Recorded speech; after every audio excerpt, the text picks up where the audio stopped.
Our story unfolds on the marshy banks of the Trave in the spring of 1143.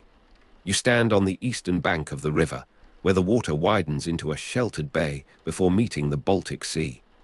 According to tradition, Count Adolf, the second of Holstein, chose this spot, a day's sail from Denmark and within reach of Slavic territories to the east, to plant a new settlement. The ground is soft. The air smells of tidal mud and pine resin from the surrounding forests.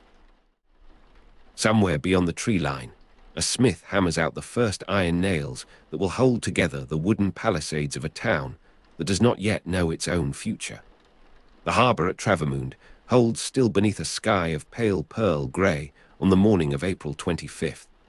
You are standing at the water's edge with the cold metallic smell of the Trave rising around you, where freshwater meets salt in a thin, shifting line across the tidal flats. The spring tide is receding, and your boots sink slightly into the mud with each step, making that soft, sucking sound that follows walkers across the mudflats at low water. Before you, Count Adolf II has dismounted from his horse and stands with his cloak pulled tight against the wind coming off the Baltic, watching two of his men probe the riverbed with long poles to test the anchorage depth where he intends to build his new town. The site lies in the southeastern corner of Schleswig-Holstein, on Lubeck Bay, a location traditionally said to have been selected by Adolf II after surveying the Wagrian coast. You watch him walk the riverbank now, pausing where a small promontory of firmer ground juts into the current, noting how the land bends to create a natural basin sheltered from the open gales that sweep unchecked across the water. The natural harbour conditions here offer protection from storms that have shattered so many vessels against exposed shores farther west. Around you, the landscape stretches away in low undulations of marshland and alder-carr, broken only by managed woodlots that stand dark against the paler reeds. Smoke from greenwood fires hangs low over the clearing where the Count's entourage has camped, the moisture in the wood keeping the smoke heavy and close to the ground rather than letting it rise. According to tradition, Adolf II established this town to secure Saxon control over the Wagrian coast and the Trave crossing, and you can see the strategic logic in the way the river narrows upstream, forcing all north-south movement to pass within sight of this bend. The Trave provides access deep into the interior of Holstein toward the Elbe basin, a waterway that reaches far beyond what any single lord can patrol on horseback. Across the water, on the opposite bank, you can make out the remnants of the earlier Slavic settlement of Lubeck, whose name is thought to mean lovely or pleasant, and from which the new town of Lubeck may have taken its derived name. That earlier trading centre rose and fell with the shifting fortunes of Wendish chieftains and Danish overlords, and now its displaced merchants watch from the far shore to see what Saxon enterprise will make of this ground. The Count gestures to his master carpenter, and the first timbers of the riverside wharf are driven into the muddy bottom, the hollow knock of wooden pilings being sledged into the riverbed, carrying across the water with each measured blow. This is believed to be the oldest working surface of the port, the foundation upon which much of the later development rests. And the men work slowly in the cold water, their breath visible, their movements deliberate. The original settlement will consist primarily of wooden structures and earthwork fortifications, nothing of stone yet, for stone must come from farther inland, and the season is too advanced for quarrying. You feel the vibration through the soles of your boots as another piling finds resistance in the deeper clay, the sound changing from the dull thud of loose sediment to the sharper report of firm substrate. Gulls cry overhead, wheeling where offal from fish cleaning on the shingle beach has drawn them down from their restless patrol of the bay. The Frisian fishermen among the early settlers have already begun this work, splitting and salting the spring catch, while their Saxon neighbours look on with the suspicion of farmers for men who live by nets and tides. The early population includes Saxon colonists, Frisian fishermen, and displaced merchants from the older Slavic trading center, a mixture that Adolf II has encouraged deliberately, knowing that no single group could populate this wilderness alone. The name Lubeck derives from the earlier Slavic liubis, meaning lovely or pleasant, and you hear the word passed between men in both its forms, German and Wendish, as they measure and mark the boundaries of what will become streets. By afternoon, the wind has shifted to the northeast, carrying the scent of rain from Danish-controlled Schleswig far up the coast, and the temperature drops perceptibly. The competition with nearby older ports like Baardewyk and Schleswig shapes early policy in ways that will only become clear over years of negotiation and threat. But already, you can sense the wariness in the way Adolf II's men watch the river mouth for sails. The founders intended Lubeck as a commercial bridge between Saxon lands and Scandinavian markets, a purpose that requires not merely building, but persuading, convincing traders that this new wharf offers advantages over the established harbors they have known all their lives. The early economy depends on river tolls, fish processing, and transit trade in furs and wax from the east, goods that move along waterways the Slavs have navigated for generations before Saxon lords claimed dominion over their banks. As evening comes, the smoke from greenwood fires hangs low over the clearing once more, thicker now as more cook fires are lit, and the damp wood smoulders rather than burns. You are standing closer to the water, where the cold metallic smell of the Trave seems stronger in the cooling air, and the sound of boots in the tidal mudflats has given way to the softer passage of men moving between tents on paths of woven brush laid across the worst of the mire. Adolf II granted the new town market rights and a degree of judicial autonomy to attract settlers, privileges that his scribe copies onto parchment by lamplight in the count's own tent, the words formal and precise, promising freedom from certain feudal dues to any who build and dwell here for a year and a day.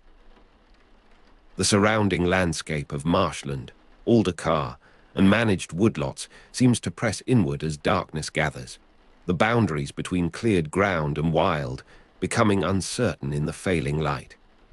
The first church, dedicated to St. Nicholas, patron of sailors, is likely built of wood, though its construction has scarcely begun, and for now services are held beneath an awning of sailcloth stretched between poles. You hear the small chapel bell ring for the first time, audible across the water to approaching boats, a thin sound that carries farther than voices could, announcing to any vessel navigating the bay that Christian settlement has claimed this shore. The bell was brought overland from Baardewyk, loaded on a cart that sank to its axles twice in the marsh roads, and its voice seems fragile against the vastness of water and sky, yet it persists, each stroke distinct and fading slowly. Merchants from Baardewyk arrive to assess whether this new settlement threatens their established roots, appearing at the camp's edge on the third morning with their own retinue and the confidence of men who have traded these waters since before the present count's grandfather was born. You watch them from among the Saxon colonists as they walk the half-finished wharf, their cloaks finer, their speech more measured, calculating the depth of Adolf II's commitment and the speed with which his town might draw away the traffic they have controlled. The hollow knock of wooden pilings resumes behind them, the work continuing regardless of their presence, and you see one of the Baardewyk men pause at the sound, his head turning slightly before he continues his inspection. The displaced merchants from the older Slavic trading center approach more cautiously, crossing by boat at dusk, when the light is level and deceptive, their knowledge of the river's channels allowing them to avoid the mudflats that have delayed other visitors. They speak with Adolf II in the Latin that serves as common tongue between peoples who share no native language, offering intelligence of Danish fleet movements and the temper of Wendish tribes farther east in exchange for promises of trading privileges. The name Lubeck passes between them, and you sense the weight of irony in some mouths, hope in others, as this borrowed designation is applied to Saxon ambition. By midsummer, the wharf extends 40 paces into the channel, and the first warehouse stands complete, its timbers still oozing resin that catches the sun in amber beads. The gulls crying over offal from fish cleaning on the shingle beach have grown accustomed to the constant human presence, no longer flaring away at sudden movement, but holding their ground with the boldness of birds who have learned that settlement means reliable scavenging. The sucking sound of boots in tidal mudflats at low water marks the rhythm of each day, the twice-daily exposure of the flats determining when heavy loads can be moved, and when boats must wait anchored in deeper water. You find yourself anticipating this cycle, waking before dawn to the particular silence that precedes the turn of tide. The first winter tests the stockade walls against wind-driven Baltic storms, and you are there when the gale comes in from the north on the Feast of St. Andrew. 3 days of sustained violence that bends trees in the managed woodlots and drives spray across the full width of the river. The original settlement of wooden structures and earthwork fortifications flexes and groans, but holds, men moving through the darkness with ropes and braces to secure what the wind has loosened, their faces lashed by ice particles carried on gusts that seem to come directly from the Scandinavian markets the town hopes someday to reach. Smoke from greenwood fires hangs low over the clearing, unable to rise in the pressure of the storm, and the air indoors grows thick with the breath of too many people sheltering in too small a space. When the weather breaks, the cold metallic smell of the Trave seems almost sweet by comparison with the stale atmosphere of the hall, and you walk out with others to assess what the storm has altered.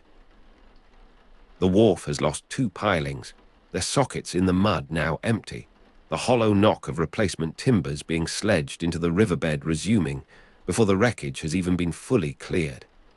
Adolf II walks among his people with visible satisfaction, for the damage is less than feared, and the survival of the first winter proves what he has claimed, that the natural harbour conditions with protection from open sea storms makes this site viable where others might have failed.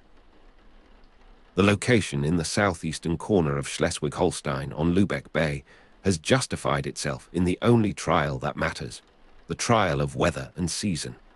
The early economy of river tolls, fish processing, and transit trade in furs and wax from the east begins to show its possibilities even in these raw months. A Danish coaster putting in for repairs and paying in silver for timber and labour, the first independent transaction not arranged by the Count's own officers.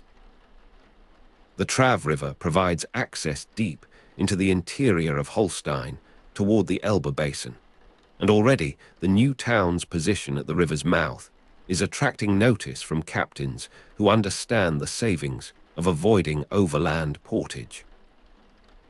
The competition with nearby older ports continues in the form of whispered warnings and occasional threats, but also in the gradual shift of individual merchants who calculate that Adolf II's market rights and judicial autonomy offer better prospects than the restrictive practices of established harbours. Spring returns with the meltwater swelling the river to a brown torrent, carrying ice and debris from the interior, the alder car flooded to the depth of a man's knee in places where the previous autumn you had walked on firm ground. The surrounding landscape shows its true character as transitional land, neither solid nor fully aquatic, demanding constant labour to maintain what has been won from the water. The early settlers have begun to form the connections of neighbourhood, the shared work of drainage and defence creating bonds that transcend origin. You are standing at the harbour at dawn when the first ship from Scandinavia proper arrives, not Danish but Norwegian, its sails sewn from strips of different colour that mark it unmistakably as foreign. The small chapel bell rings to announce it, and you feel something shift in the quality of attention around you, the recognition that the commercial bridge between Saxon lands and Scandinavian markets has begun to function in reality, rather than merely an intention. The name Lubeck is called out from the vessel's deck, spoken with the accent of a fjord village, and the sound of it in those unfamiliar cadences suggests futures unimaginable when the first pilings were driven. The merchants from Bardowick have returned, this time not to assess threat, but to propose terms, their recognition that this settlement will endure written in the very formality of their approach. The competition with nearby older ports continues, but its character has changed, become institutional rather than existential, a matter of tariffs and transit agreements rather than obstruction and sabotage.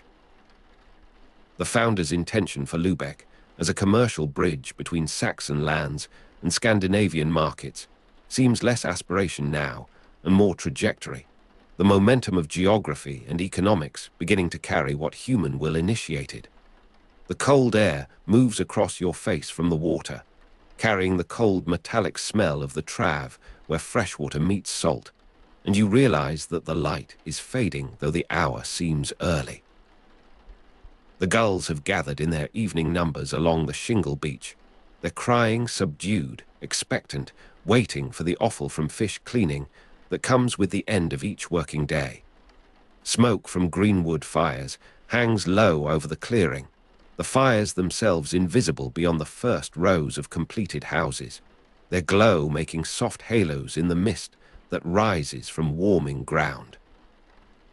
The hollow knock of wooden pilings being sledged into the riverbed has ceased, the tide too high now for that work, and in the relative quiet you hear the water moving against the wharf's outer face, a regular pulse like breathing.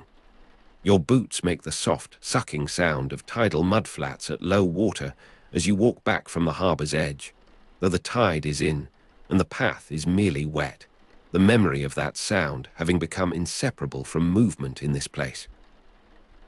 The surrounding landscape has grown familiar enough that you navigate by landmarks invisible to newcomers, a particular leaning alder, a patch of firmer ground where the path holds its shape in all weathers.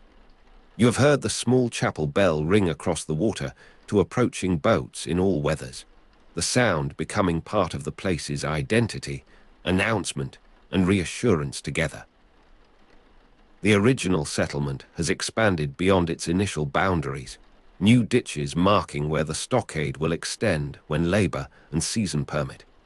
You find a place near the water, not quite the point where Adolf II tested the anchorage depth, but near enough to see the same view that informed his choice. The natural harbour conditions with protection from open sea storms are visible in the way the bay curves, the way the wind loses force across the shoals before reaching the deeper water where ships lie at anchor. The name Lubeck sits easily now in your thoughts, no longer borrowed or imposed, but simply the name of this place where you stand. The light is lower, the mist thicker, the smoke from greenwood fires merging with the evening haze, until sky and water and land become continuous tones of grey and rose. The cold metallic smell of the Trave seems gentler in this fading illumination, the boundary between freshwater and salt no longer sharp, but dissolved into something else, something that belongs to neither source exclusively. The gulls have settled, their crying reduced to occasional murmur, the offal from fish cleaning on the shingle beach finally exhausted or covered by the advancing tide. You feel the temperature dropping, the warmth of the day stored insufficiently in the mud and water to resist the night's encroachment. You breathe the air, the smoke from greenwood fires hanging low over the clearing, now indistinguishable from the mist rising from the cooling earth, and the boundary between yourself and this place grows thin as the light, as the sound of the water, as the last resonance of the chapel bell fading across the water toward the opposite bank where the earlier Slavic settlement of Liubis once stood, meaning lovely or pleasant, from which the new town of Lubeck took its name, its purpose, its possibility of becoming something that would outlast the memory of any single morning, any single voice, any single footstep in the mud at the harbour's edge where the river widens into the bay, that might otherwise provoke intervention from competing powers.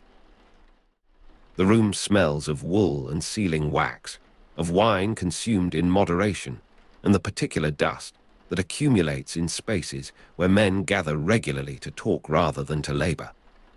You sit among these emerging councillors as they discuss the matter of harbour dues, whether the Count's established rates permit sufficient margin for wharf maintenance, whether voluntary contribution might supplement official levy without establishing precedent that could later be compelled.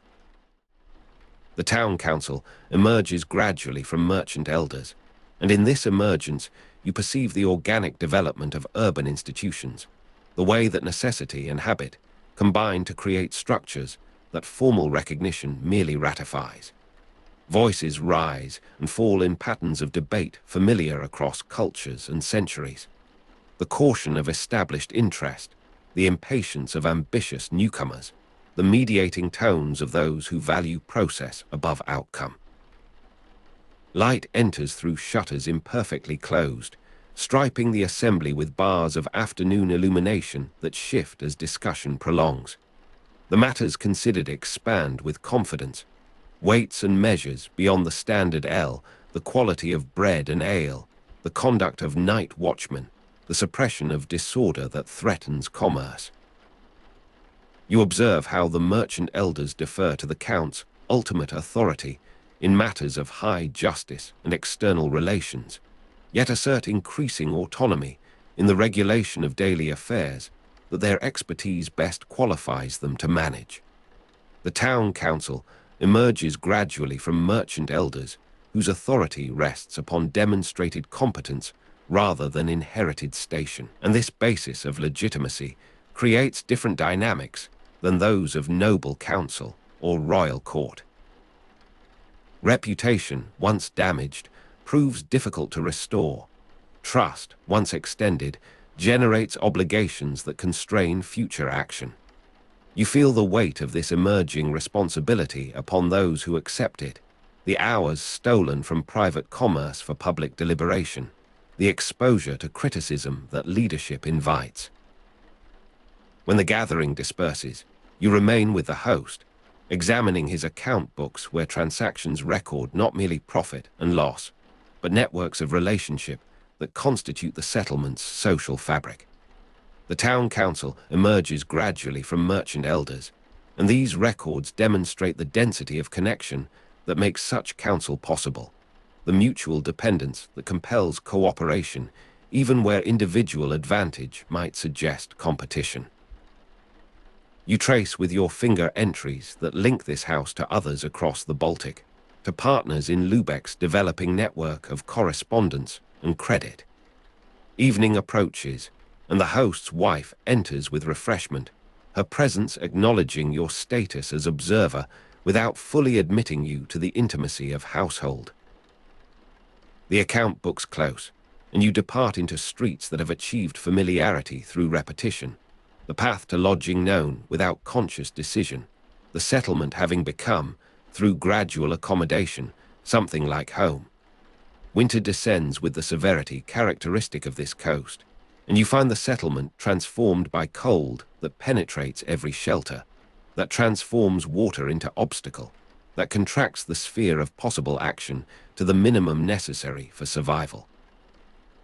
The Trave freezes at its margins, ice extending from banks toward midstream in sheets that thicken with each successive night, that creak and groan with the thermal stress of tidal movement beneath. You stand at the frozen river's edge, observing how commerce adapts to this interruption. Goods transferred across ice by sled where vessels cannot penetrate. The harbor's function distributed across improvisations that test the ingenuity of those committed to trade regardless of season. The frozen Trave at winter's height presents a surface of uncertain solidity, translucent in places where current runs swift, opaque, and seemingly secure elsewhere, the distinction between safe passage and fatal error visible only to experienced eyes. Within dwellings, the concentration of humanity and animal warmth creates conditions tolerable if never comfortable. You sit in a merchant's hall where the central hearth consumes fuel at prodigious rate, where breath still clouds in corners distant from flame, where the frozen Trave at winter's height seems very far from the concerns of those gathered for evening sustenance. Yet conversation returns repeatedly to the river, to the state of ice, to rumors of vessels trapped in pack ice farther north, to the spring breakup that will restore normal commerce and permit the settlement to resume its growth. Winter imposes patience, a discipline of waiting that tests the commitment of those who have chosen this place. You observe how the merchant's family occupies the long evenings, children instructed in counting and scripture, women engaged in textile work that produces goods for eventual sale, men reviewing accounts and correspondence that maintains connection to partners in places where winter's grip differs in severity or timing. The religious life of the settlement concentrates in these months, the chapel serving functions beyond spiritual comfort that include social assembly, information exchange, the reinforcement of community through shared ritual. You attend services where the cold penetrates despite roof and walls, where breath joins breath in visible prayer, where the frozen Trave at winter's height seems emblematic of spiritual condition, hardened, suspended, awaiting the thaw of grace. The priest, appointed by the count, but increasingly responsive to local sentiment, delivers sermons that connect biblical narrative to present circumstance, the exile in Babylon to the isolation of winter, the return to Jerusalem to the anticipated reopening of navigation. You sense the psychological function of this interpretation, the way it sustains hope against empirical evidence that would otherwise discourage endurance. When milder interludes occur, you venture onto the ice itself, testing its capacity with the caution that experience teaches, observing others who travel with greater confidence or lesser wisdom. The frozen Trave at winter's height supports surprisingly heavy loads where current does not undermine, permitting temporary roads that reduce the settlement's isolation. You encounter fishermen who maintain holes through ice, extracting catch that commands premium prices in markets deprived of fresh provision. Their faces show the marks of exposure, the skin cracked and reddened, yet their conversation reveals contentment with this seasonal specialization, the monopoly that ice grants their skill. You purchase a portion of their catch, carrying it back across the white expanse toward cooking fires that await, aware that your own footprints will be erased by wind and subsequent snowfall, that your passage leaves no lasting trace upon this temporary surface. Spring arrives not suddenly, but in contested stages, thaw and refreeze alternating across weeks that try the patience of those awaiting definitive change. The frozen Trave at winter's height groans in its dissolution, the ice fracturing along lines of weakness, water welling through cracks that widen with each temperature fluctuation. You stand at the river's edge during the critical period when passage by any means becomes dangerous, when the old surface rots from beneath while appearing intact above, when the new openness of water beckons with promise that deceives the premature adventurer. The settlement holds its breath collectively, commerce suspended in this liminal condition, the resources hoarded through winter strained by extension of deprivation beyond anticipated duration. Then comes the day of release, when current clears the last obstructing flows, when vessels can once more approach the landing, when the frozen Trave at winter's height becomes merely memory, reference point, the annual ordeal that defines the settlement's calendar. You observe the first arrival, a small coaster from the west bearing news and goods that have awaited this moment, the excitement of its reception disproportionate to its modest cargo. The river flows brown with meltwater, carrying debris of winter's destruction toward the bay, yet this turbidity seems beautiful in its indication of movement, of renewal, of the cycle's advance toward the productive months. You feel in your own body the relaxation of tension that winter imposed, the expansion of possibility that accompanies lengthening days and moderating temperatures. The settlement stirs from its contraction, plans form for construction and voyage. The council resumes meetings interrupted by weather, and you understand that this rhythm, ancient as agriculture yet particular to this place, will continue across generations who will experience it as you have, as challenge and as gift. The Wendish crusade of 1147 establishes context for the Count's authority that extends beyond local jurisdiction into the sacred geography of Christendom. You consider this campaign, in which Adolf II of Holstein participated as military commander, securing papal support for territorial expansion, and its consequences for the settlement's developing identity. The crusading movement, launched by Pope Eugenius III's bull Quantum predecessors, directed German knights against pagan Slavic peoples to the east, promising spiritual benefits comparable to those of the more celebrated expeditions to the Holy Land.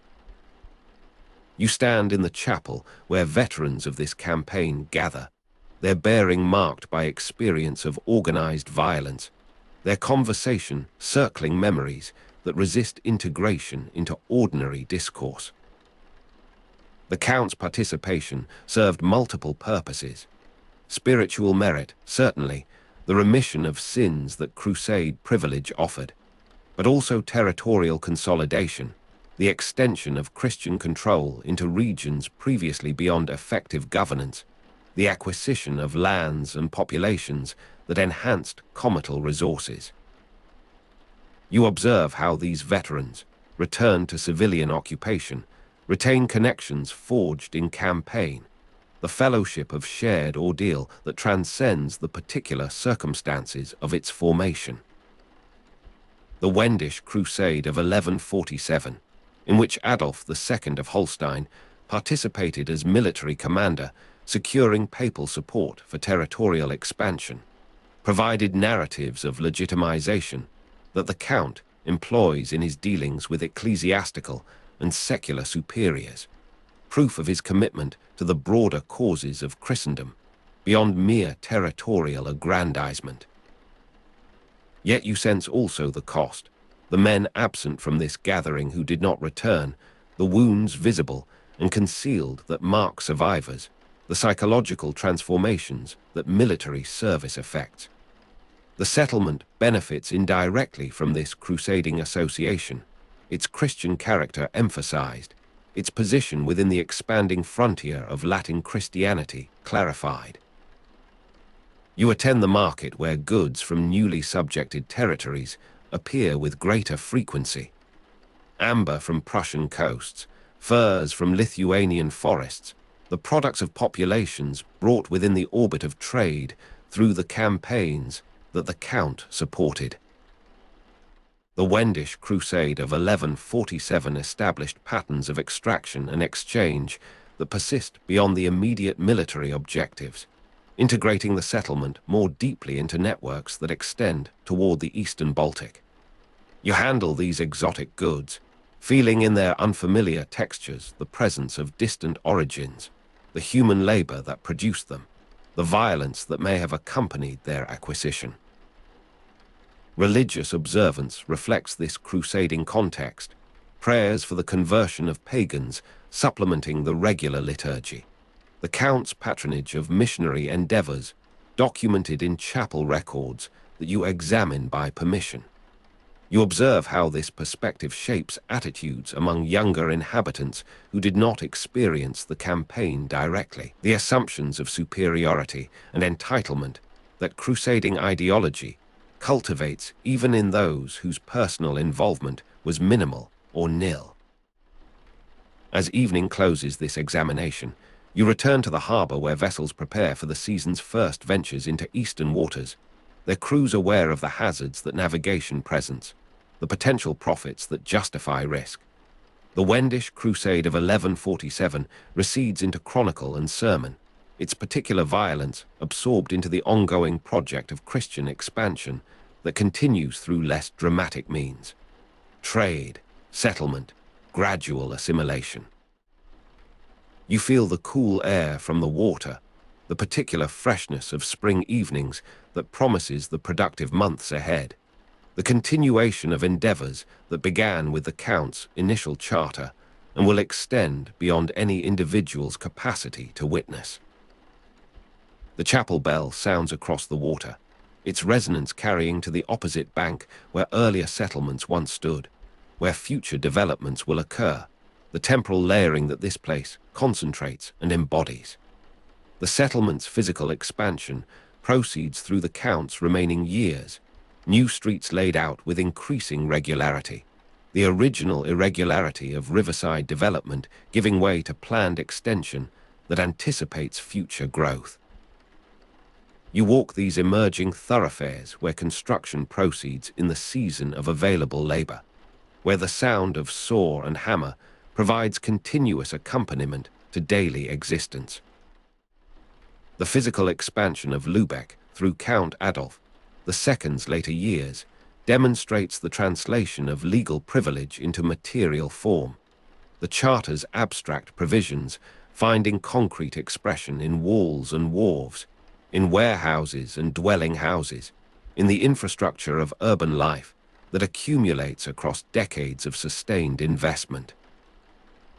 You observe how building techniques improve with practice, the initial roughness of frontier construction yielding to methods refined by repetition, by the importation of skilled craftsmen from established centers, by the gradual training of local apprentices who combine inherited knowledge with particular adaptation to this environment.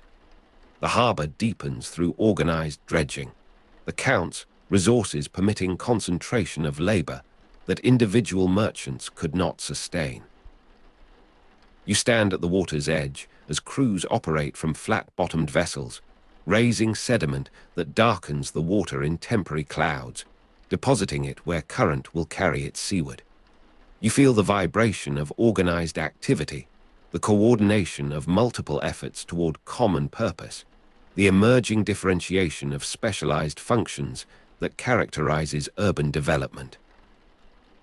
Men who dug trenches for drainage now operate more complex equipment, their skills valued accordingly, their social standing modified by economic change that rewards competence over birth. Religious institutions multiply with population, the original chapel supplemented by altars in private residences, by the first stages of more ambitious construction that will eventually produce the parish churches, whose towers still define the skyline. You attend the laying of a cornerstone, the bishop's representative present to consecrate, the count's steward to document comital interest, the merchant donors whose contributions make possible what official resources alone cannot achieve. You observe the careful accounting of expense, the competitive display of piety that motivates substantial gifts, the community recognition that generosity attracts. The stone, once placed, will endure beyond the lifetimes of all present, bearing inscription that commemorates this moment of collective aspiration. The settlement's population diversifies as opportunity attracts migrants from established centers and from regions beyond.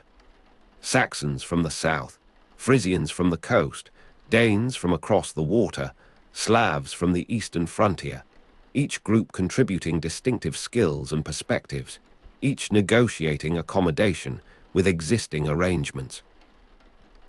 You encounter this diversity in market and street, in the linguistic variety that fills the air, in the religious practices that require adjustment, in the legal customs that must be reconciled with the Charter's provisions. You participate in this emergence through observation, through the gradual accumulation of acquaintance that transforms anonymous crowd into recognizable community, the faces that recur across contexts of transaction and celebration, dispute and reconciliation. As the Count's rule approaches its terminus, you sense the approaching transition, the awareness that pervades a society long governed by a single authority. You observe the preparations for succession, the calculations of various parties, the anxiety that accompanies uncertainty tempered by confidence in structures that have proven their resilience. The Charter, the Market Court, the Standard L, the Emerging Council. These persist as framework within which new arrangements will be negotiated, the legacy that outlasts the individual creator. You stand at the harbor's edge, as you have stood so often, watching vessels arrive and depart, the continuous flux that constitutes the city's life, aware that your own presence here is temporary, that the witnessing you perform will find continuation in others, that the story of this place extends beyond any single voice, any single morning, any single footstep in the mud at the harbor's edge, where the river widens into the bay, where the light lingers longest, where the sound of water against hull and bank provides the continuous accompaniment that has shaped human endeavor here since before the Count's Charter, since before the Slavic settlement that preceded it, since before the naming that made this place knowable, that made possible the particular history you have traced through seasons of observation, through the accumulation of detail that constitutes understanding, through the patience that scholarly attention requires, and that sleep, approaching now, gradually releases into the larger darkness where all particular voices merge, where the distinction between observer and observed dissolves, where the river continues its course regardless of witness, where the city that has emerged from charter and negotiation and daily labor continues its existence through the night, and into the morning that will come, that always comes, that carries possibility even in its repetition, even in its familiarity, even in the knowledge that what rises must also, in time, submit to the processes of change that no charter, no council, no single life can permanently arrest. The night watchmen move along the narrow lanes between midnight and dawn, their lanterns casting small pools of yellow light against the darkened warehouses. You are standing near the harbour gate when the first cry rises from the direction of the baker's quarter, a sharp voice cutting through the fog that has settled over the wooden piers. Sparks from an oven left untended have found the thatched eaves of neighbouring houses, and within minutes the dry reeds are transmitting flame from ridge to ridge across the densely packed settlement. The men of the watch run with leather buckets toward the river, but the current is sluggish at this hour, and their chain of water carriers cannot outpace the fire's hunger for seasoned pine. You feel the heat increase upon your face as the wind shifts across the Trave, carrying glowing fragments upward into the black sky, where they resemble a swarm of ascending stars. Smoke rolls in thick banks through the streets, and the acrid persistence of charred timber in river dampness will remain detectable weeks after the last ember subsides. Around you, families drag bedding and cooking pots into the open ground beyond the western wall, where livestock, already low in panic press against the fence rails. The flames reach the church of St. Peter before the bells can summon any organized response, and you watch the timber tower collapse inward upon itself with a sound like thunder held underwater. By false dawn, the greater part of early Lubeck has surrendered to the catastrophe, the wooden town having offered insufficient resistance to a conflagration that moved faster than warning could travel.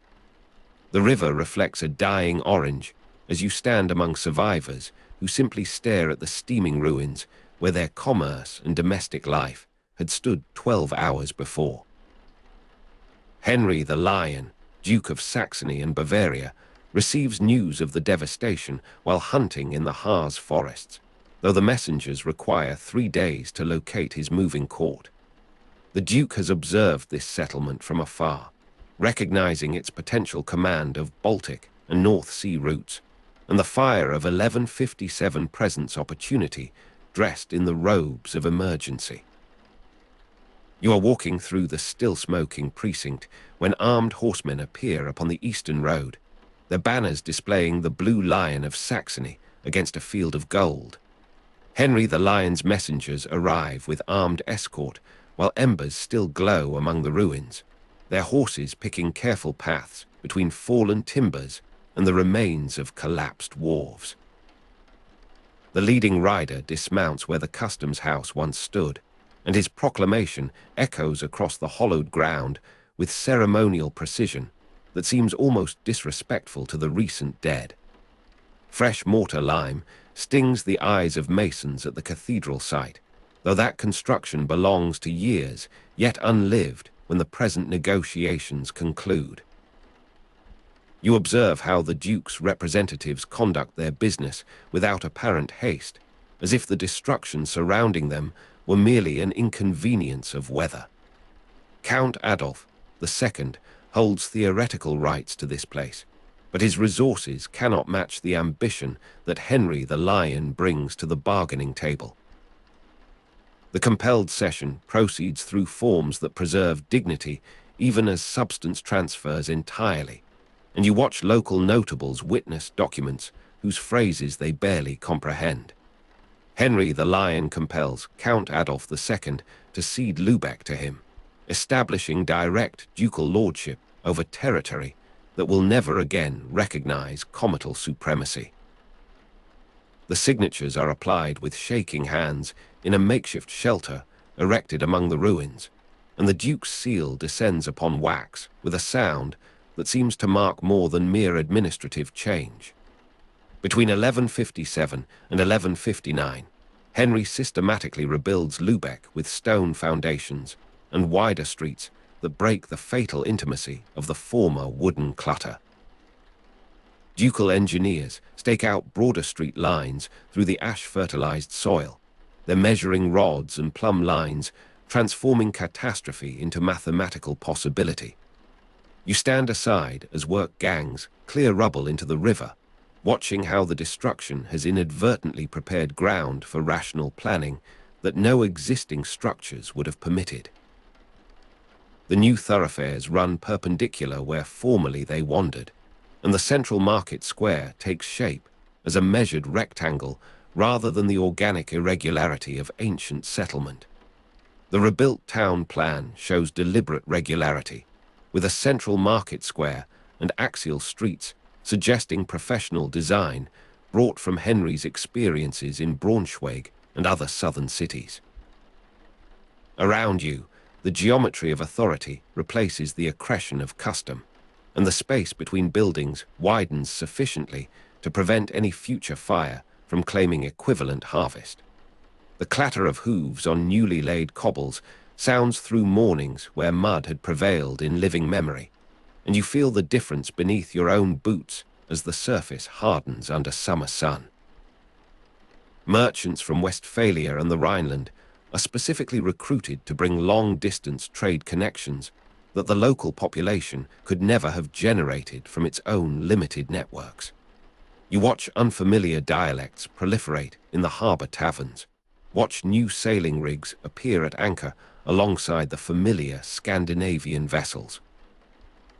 Henry establishes Lubeck as his principal port and the administrative centre of his northern territories, and the buildings that rise upon the Duke's orders announce this priority through scale and permanence. The warehouse nearest the riverfront stretches 80 paces along the quay, its stone walls pierced by arched entrances wide enough for cartloads of Flemish cloth or Rhenish wine. The Duke grants an expanded charter modelled on the law of his native city of Braunschweig, and tallow candles drip onto fresh parchment as the new charter is inscribed by clerks who have travelled north with the court. Autumn gales carry the smell of distant smoke from Slavic villages burning in Henry's campaigns, and you stand upon the new riverside wall watching the eastern horizon where military operations proceed beyond ordinary perception.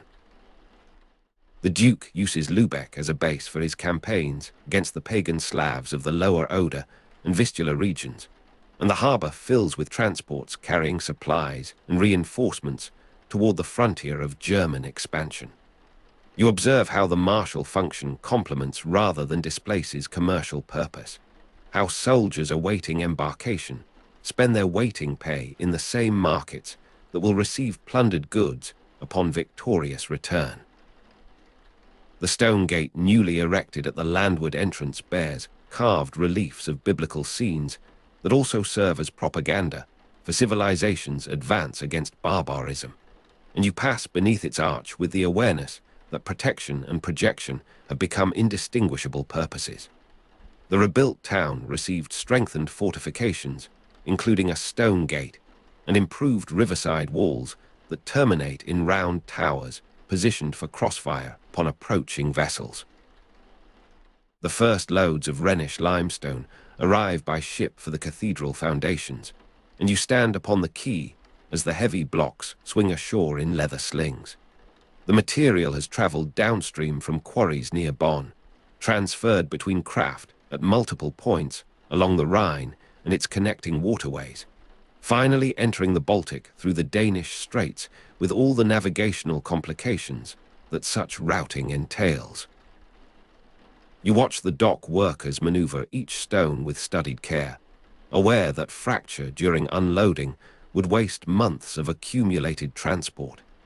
Henry the Lion founded the cathedral chapter in 1160, bringing Augustinian canons to establish ecclesiastical precedents in a town previously served by parish clergy of modest pretension.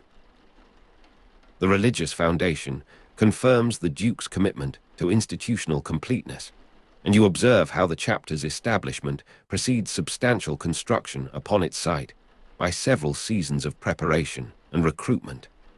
A surviving merchant family buries their household silver beneath the new house threshold for safekeeping, and you happen to witness this private ritual through the uncurtained window of a dwelling still lacking proper doors.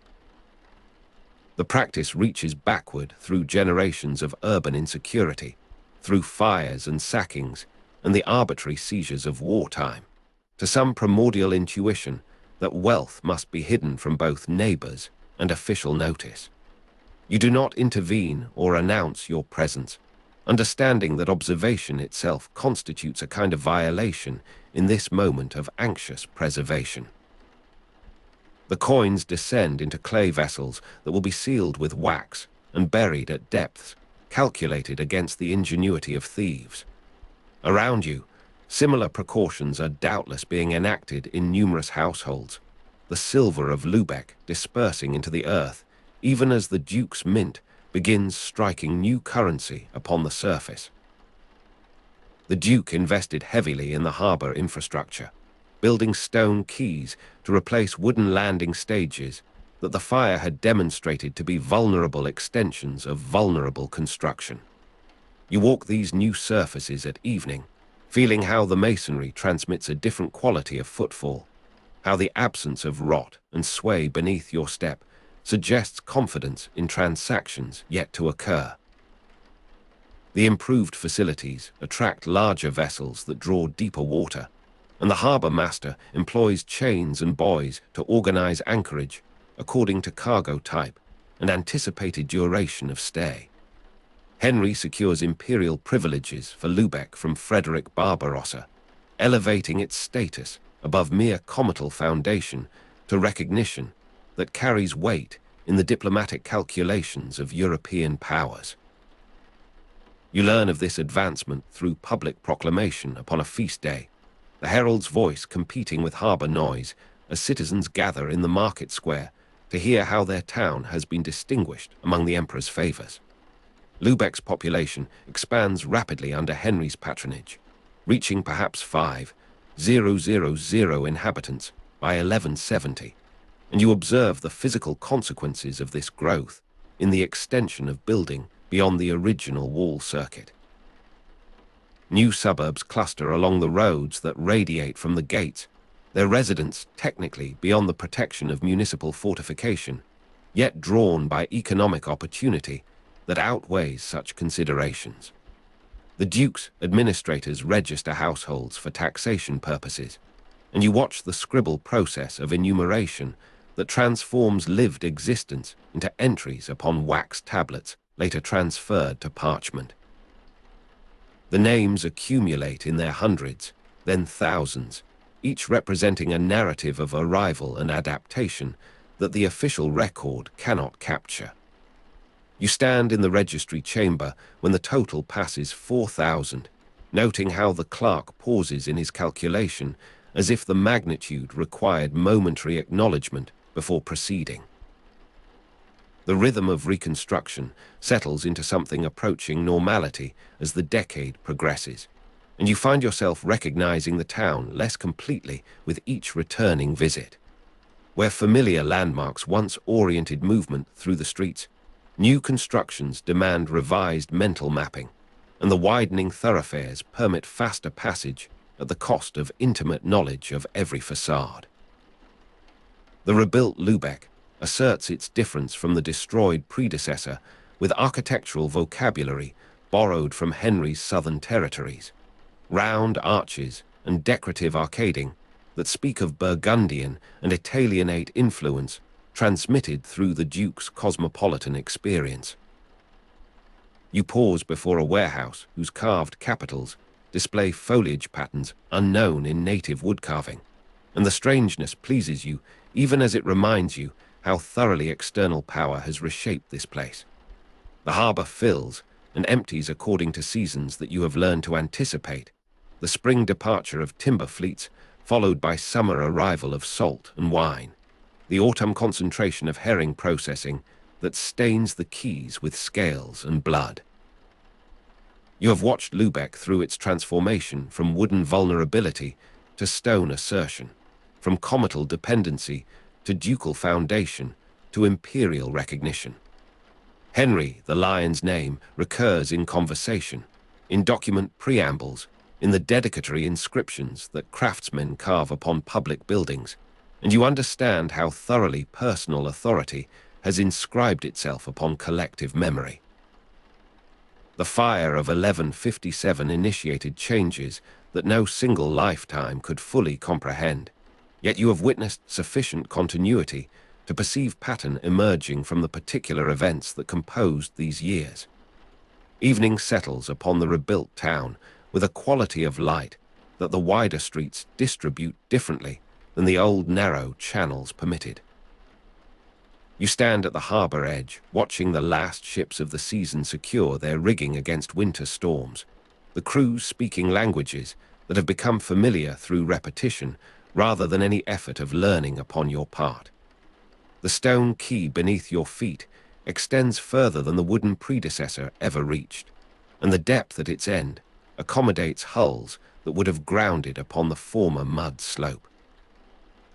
Henry the Lion's investment continues to yield returns beyond any accounting of profit and expenditure, for the very configuration of this place now perpetuates his intentions without requiring his presence or continued attention.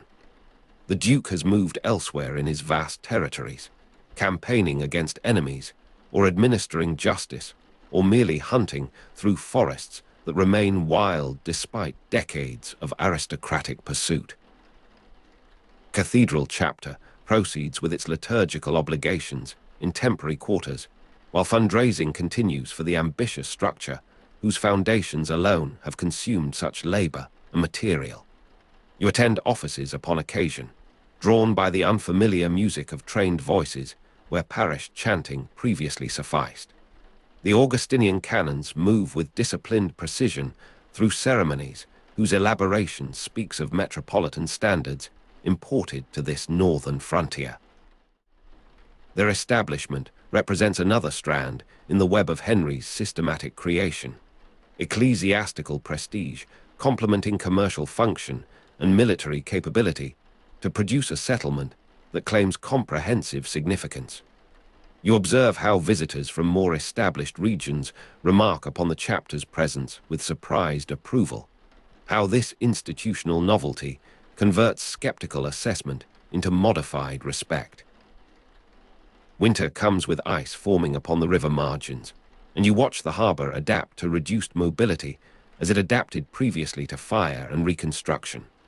Storage becomes paramount when shipping suspends, and the Duke's warehouses fill with goods that will appreciate in value through scarcity's arithmetic. The cold air moves across your face with a freshness that the pre-fire town, with its constant smouldering of domestic hearths in confined spaces, rarely permitted. The rebuilt Lubeck breathes differently, its wider passages permitting atmospheric circulation that inhabitants of the old congestion would have found unsettlingly exposed. You wrap your cloak more tightly and continue along the quay, passing the watchman's fire where men warm themselves in rotation, their conversation suspended as you approach and resuming in altered register after your passage. The new charter governs disputes with formulae derived from Braunschweig's accumulated jurisprudence, and you observe proceedings in the hall that has replaced the informal gathering places of comital administration. The judge speaks with deliberate pace through cases that would have concluded more hastily under previous arrangements, and the written record grows upon its shelf with each session's determinations. You understand how this procedure generates precedent that will bind future decision, even as it resolves present contention, how the documentary habit insinuates itself into practices previously sustained by memory and oral performance. The Duke's legal export establishes template as well as content, and Lubeck's merchants learn to phrase their petitions in structures that will be comprehensible in Henry's southern courts. Spring returns with the breaking of river ice, and you stand upon the strengthened fortifications as the first outbound vessels negotiate the channel with pilots who have spent the idle months in study of navigational texts.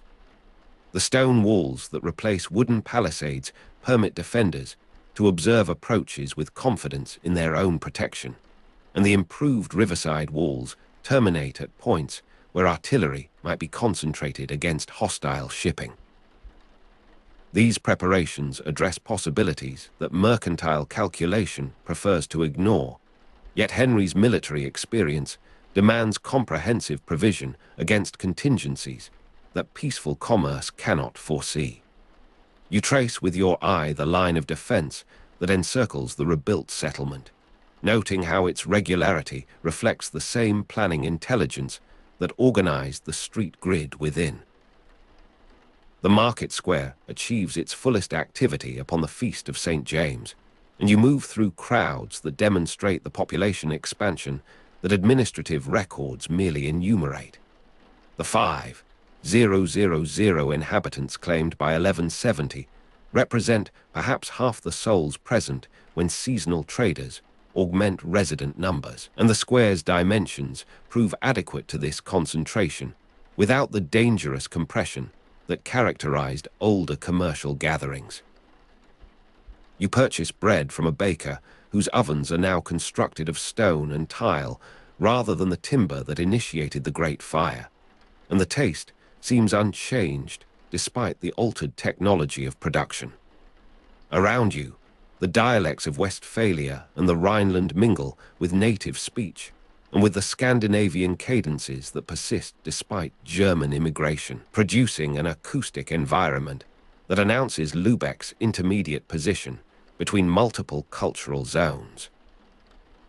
The Duke's campaigns against pagan Slavs continue to generate harbor traffic in military supply and returning plunder, and you observe how this violence integrates with commercial development that its beneficiaries prefer to consider separately. The autumn gales that carry smoke from burning villages also carry refugees seeking protection behind Lubeck's new walls, and the town's expansion absorbs these movements of population, whether their cause be war or commerce or simple survival. You have learned not to inquire too closely into origins when unfamiliar faces appear in customary gathering places, for the answer often implicates histories of displacement that courtesy prefers to leave unexamined. The rebuilt Lubeck offers new beginnings with characteristic indifference to what preceded them, its opportunities available to whoever arrives with skills or goods to contribute. The cathedral foundations await the superstructure that funding and political circumstance will eventually permit, and you visit the site to observe how stonework progresses through favorable weather. The Rhenish limestone has proven suitable to northern climate, its pale surface acquiring patina rather than decaying under frost and thaw. You imagine the completed structure rising above this flat coastal landscape, visible to approaching vessels, as confirmation of civilized presence in territory that navigation charts still mark with approximate uncertainty. Henry the Lion's ecclesiastical foundation will outlast his temporal authority, the chapter's continued existence guaranteed by endowment rather than the personal favor that established it. You understand how institutions achieve independence from creators, how the cathedral chapter in 1160 initiates processes that subsequent generations will complete according to priorities unimaginable in the present moment. Your presence in Lubeck has extended across years sufficient to observe transformation rather than merely infer it from comparison of present with remembered past. The fire of 1157 and Henry, the Lion's consequent acquisition, have produced a settlement that its earlier inhabitants would recognize only in geographical position and certain surviving topographical features. You have watched the wooden town surrender to flame, watched the Duke's engineers impose rational order upon resulting chaos, watched stone replace timber and charter replace custom, and imperial privilege replace comital limitation. The process continues around you even as you pause in observation, for no settlement achieves definitive completion while commerce and demography remain dynamic forces. The harbour that Henry improved will require further improvement, the walls that he strengthened will demand extension. The population that he attracted will generate needs that his provisions cannot fully anticipate. Evening light falls upon the quay where you stand, and you note how the stone surface reflects with different quality than the wooden predecessor would have managed. The ships at anchor display rigging configurations that have evolved through the decades' maritime experience, and the sailors move across decks with efficiency born of repeated passage through these waters. Lubeck has become what Henry intended, a principal port and administrative center that demonstrates what systematic ducal investment can accomplish upon favorable geographical foundation. You turn toward the gate that bears his emblem, passing beneath its protective arch into streets where evening activity continues in the security that fortification provides. The rebuilt town surrounds you with evidence of deliberate construction, of choices made and implemented across years of coordinated effort, of a vision that catastrophe enabled rather than created. You are standing at the edge of the market square when the first messengers appear, their horses breathing clouds into the cold morning air of 1180. The cobblestones beneath your boots carry the faint vibration of hooves approaching from the North Road, where Frederick Barbarossa's entourage has made camp beyond the walls. Around you, the citizens of Lubeck gather in their winter cloaks, wool and fur, and the occasional glint of merchant wealth in silver brooches catching what light penetrates the overcast sky. The heavy perfume of imperial wax, green with verdigris from the copper seal matrix, drifts on the breeze before the riders have even reined in, a scent that clings to official documents and announces the presence of power transferred from distant hands. The market cross rises before you, its stone worn smooth by generations of proclamations and punishments and public bargaining. Today its steps will serve as the stage for transformation. You watch as two messengers dismount, the chain mail settling with a soft metallic whisper against padded gambesons, the weight of their armor still unfamiliar after days in the saddle. For now, they are the bearers of singular news. A translator accompanies them, a man from the Low Countries whose tongue moves easily between the Latin of emperors and the Low German of Baltic commerce. He tests his voice against the morning silence, clearing his throat where his breath mingles with the colder air. The crowd parts for a clerk who carries the sealed document in a leather case lined with crimson silk. You observe how carefully he ascends the cross steps, how his eyes seek the translator and then scan the assembled faces below. The parchment itself carries the marks of hurried preparation, for Frederick Barbarossa granted Lubeck imperial immediacy in 1180, according to tradition, making it directly subject to the emperor alone, and the news has outpaced the formal presentation.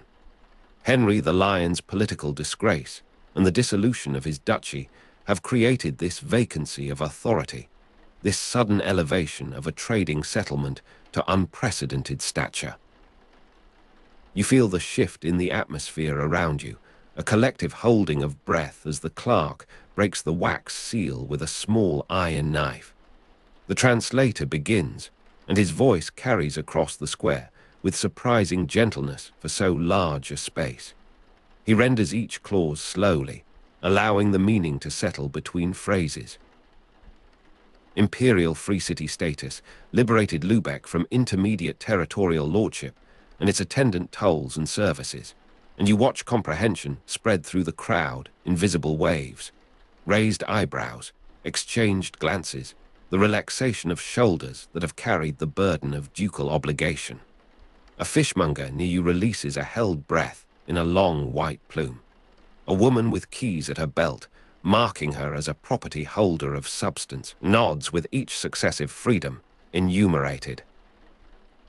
The cold air moves across your face, carrying the mingled scents of the square. Dried herring from nearby stalls, horse sweat, the particular mineral sharpness of impending snow. The recitation continues through the morning hours, for such documents spare no syllable in their precision. You shift your weight from foot to foot, feeling the cobblestone's uneven pressure through worn leather soles. Around you, the merchants are unloading their cargoes still, but with renewed purpose now, with the knowledge that their profits will not be measured twice by intermediate lords. Children weave between adult legs, too young to understand, but sensitive to the gravity that has descended upon their elders. An old man near the cross weeps silently, his face turned away from public view into the rough wool of his neighbor's shoulder. The heavy perfume of imperial wax seems to strengthen with each broken seal that validates copies for distribution, as though the scent itself were spreading through the city like the news it accompanies. By midday, the formal reading concludes, and the square empties gradually into the surrounding streets where conversation fragments and recombines in endless variation.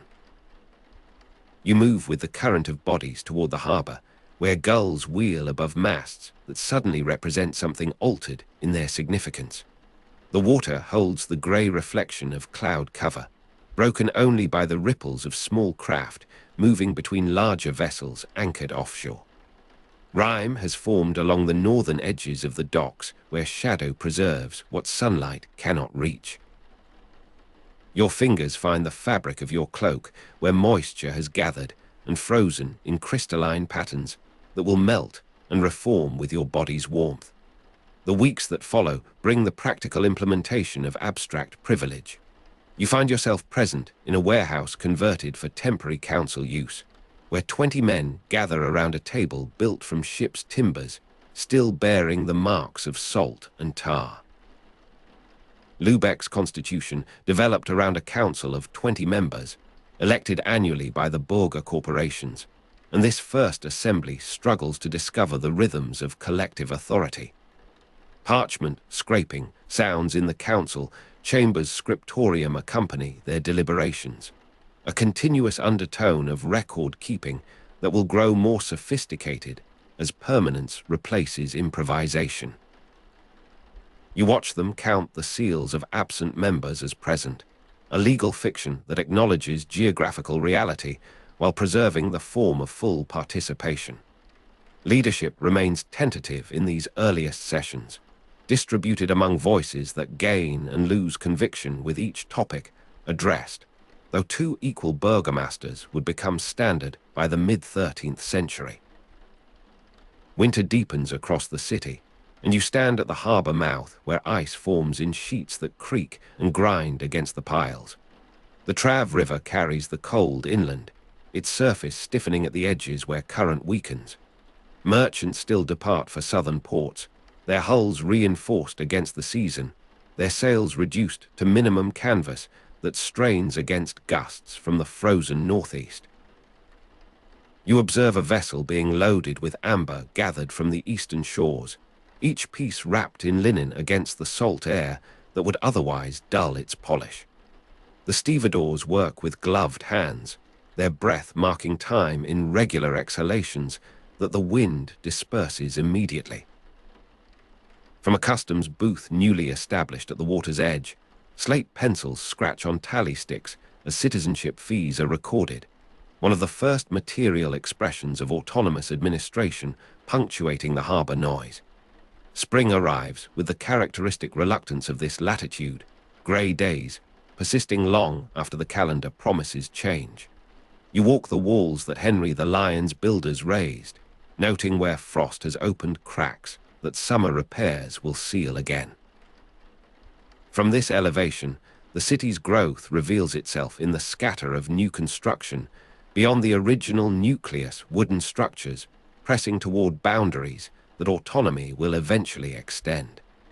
A hawk circles above the grain fields to the west, its shadow crossing the pale earth where shoots have begun to emerge from winter dormancy.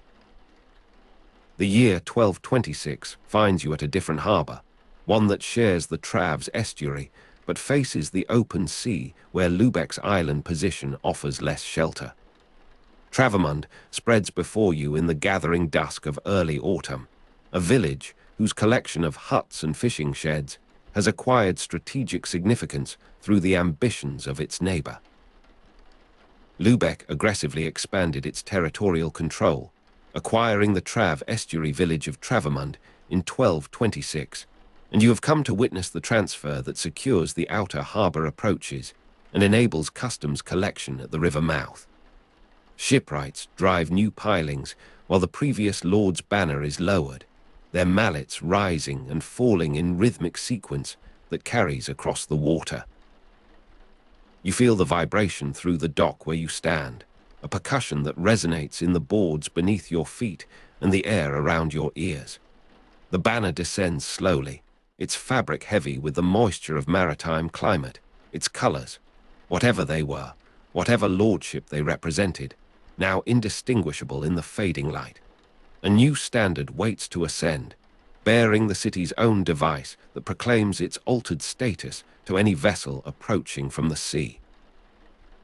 Months remain before winter ice will grind against these pilings in the first season of city control, but you can already imagine the sound, the pressure of frozen water against these new foundations, the testing of what has been established. Emperor Frederick II confirmed and extended Lubeck's privileges in 1226, the foundational charter for subsequent development, and his messengers arrive with the same ceremonial gravity that attended his grandfather's grant 4 decades past. You attend the reading in Travemund's modest church, its nave barely sufficient for the assembly that squeezes between rough-hewn columns. The Latin sounds different here, closer to the sea's rhythm, interrupted by the cry of gulls that penetrate the unglazed windows. The translator works with greater confidence than his predecessor, the language of imperial favour now familiar enough to require less deliberation. You observe how the citizens of Lubeck receive this confirmation, their faces showing not surprise but satisfaction, the validation of what they have already begun to build. Clerks copy the 1226 confirmation onto durable parchment, checking each clause against the emperor's original, and you spend hours in their company, watching the careful formation of each letter that preserves authority in material form. The scriptorium occupies a room above the warehouse where the first council met, its windows oriented to catch morning light that shifts across the copying desks as hours pass.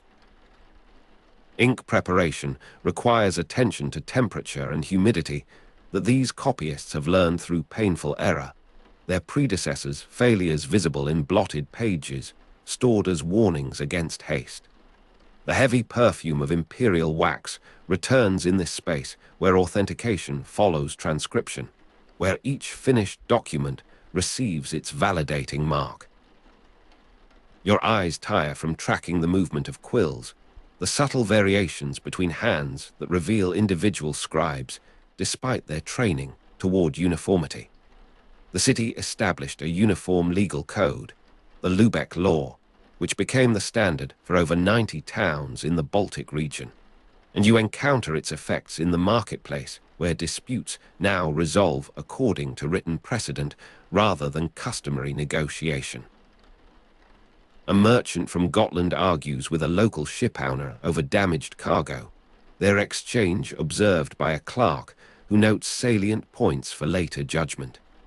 Citizenship required property ownership, legitimate birth, and completion of apprenticeship in an approved trade, qualifications that the clerk verifies from his records before permitting either party to invoke the city's protection. You watch the argument subside into formal procedure, the heat of personal grievance cooled by institutional process.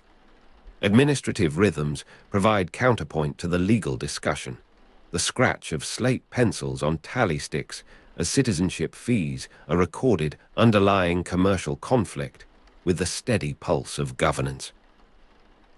The Rat, or Council, met in a purpose-built chamber in the marketplace from the mid-13th century, and you enter this space on a morning when fog has reduced the surrounding streets to suggestions of presence.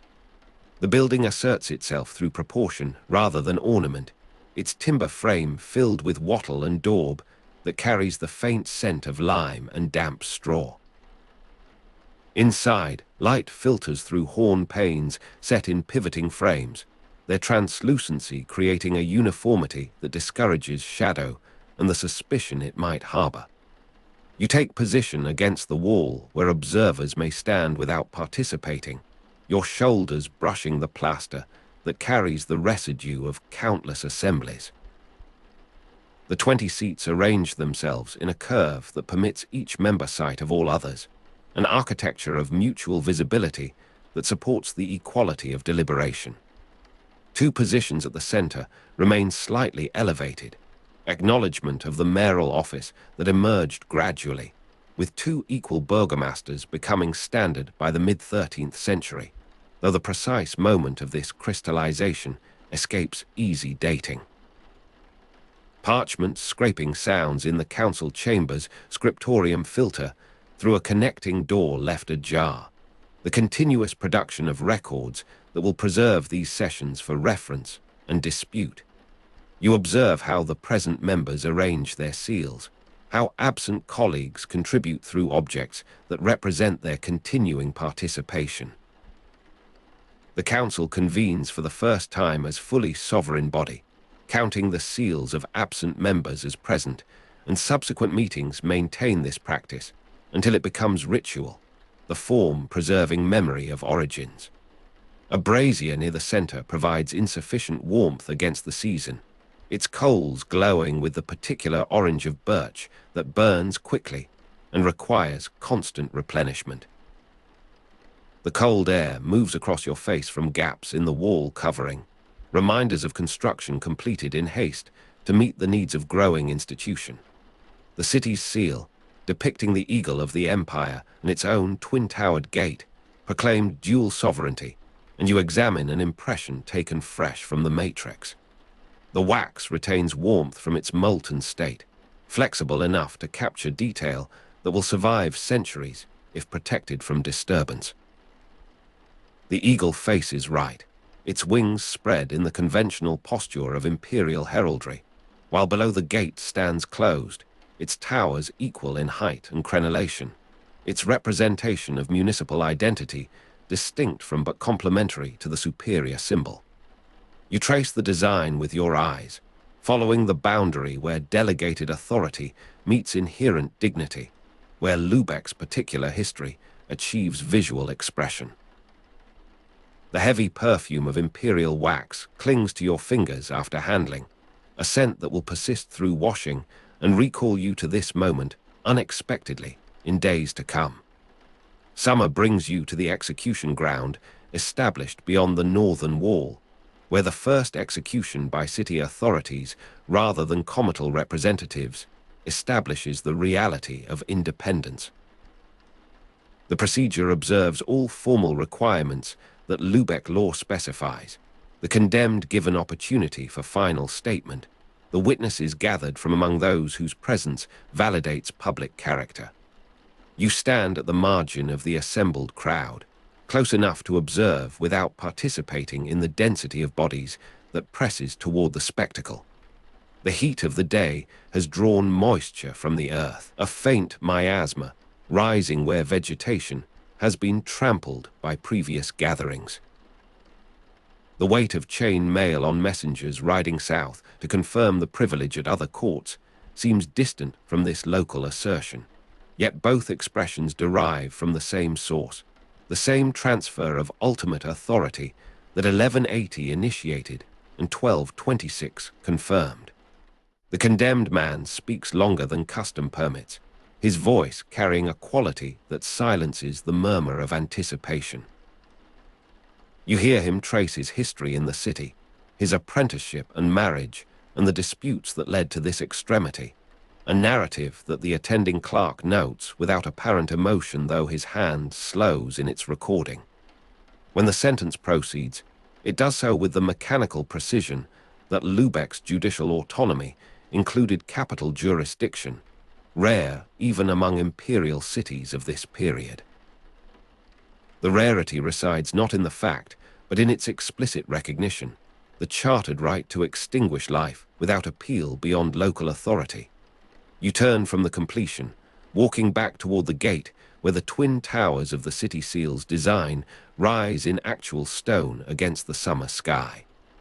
Autumn returns you to the harbor, where the cycle of maritime activity reaches its annual peak before winter's interruption. You stand at the point where the Trave meets its broader estuary, observing the passage of vessels that connect this place to the wider network of Baltic commerce. The water carries the brown tint of upstream soil, of agricultural runoff, and the general dissolution that rain accelerates. Gulls congregate where fishing boats unload their catch, their cries forming a continuous complaint against human appropriation of marine resources. Around you, the merchants are unloading their cargoes with the efficiency that 40 years of autonomous practice has refined, their movements coordinated by signals and calls that require no translation between dialects. You attend the election that fills the chamber where you stood as observer, the process unfolding in the church where the 1226 confirmation was read, its space now adapted to civic function through temporary platforms and barriers that channel movement. Voters assemble by corporation, their groupings visible in the clustering of similar dress, the leather aprons of tanners distinct from the coarse wool of textile workers, the finer cloth of mercantile interests gathered nearest the central proceedings. You watch the counting, the verification of eligibility, the formal declaration of results that maintains continuity with predecessors whose names have become part of institutional memory. The selection of burgomasters occasions particular deliberation, particular attention to the balance of faction and interest that might disrupt concord, two equal officers having become standard by the mid-13th century. Evening finds you in the streets where the rebuilt town surrounds you with evidence of deliberate construction, of choices made and implemented across years of coordinated effort. Lamps appear in windows as darkness gathers, their flames steady in the absence of wind that has characterized this autumn day. The scent of cooking emerges from houses where families consume the products of their trades, fish and grain, and the preserved fruits of summer gardens. You walk without destination, allowing the pattern of streets to direct your movement, the familiar turns that lead past landmarks accumulated through decades of growth. Somewhere a dog barks at your passage, then subsides into the general quiet of settled habitation. The cold air moves across your face with the first suggestion of seasonal change, a preliminary breath from the north that will strengthen in coming weeks.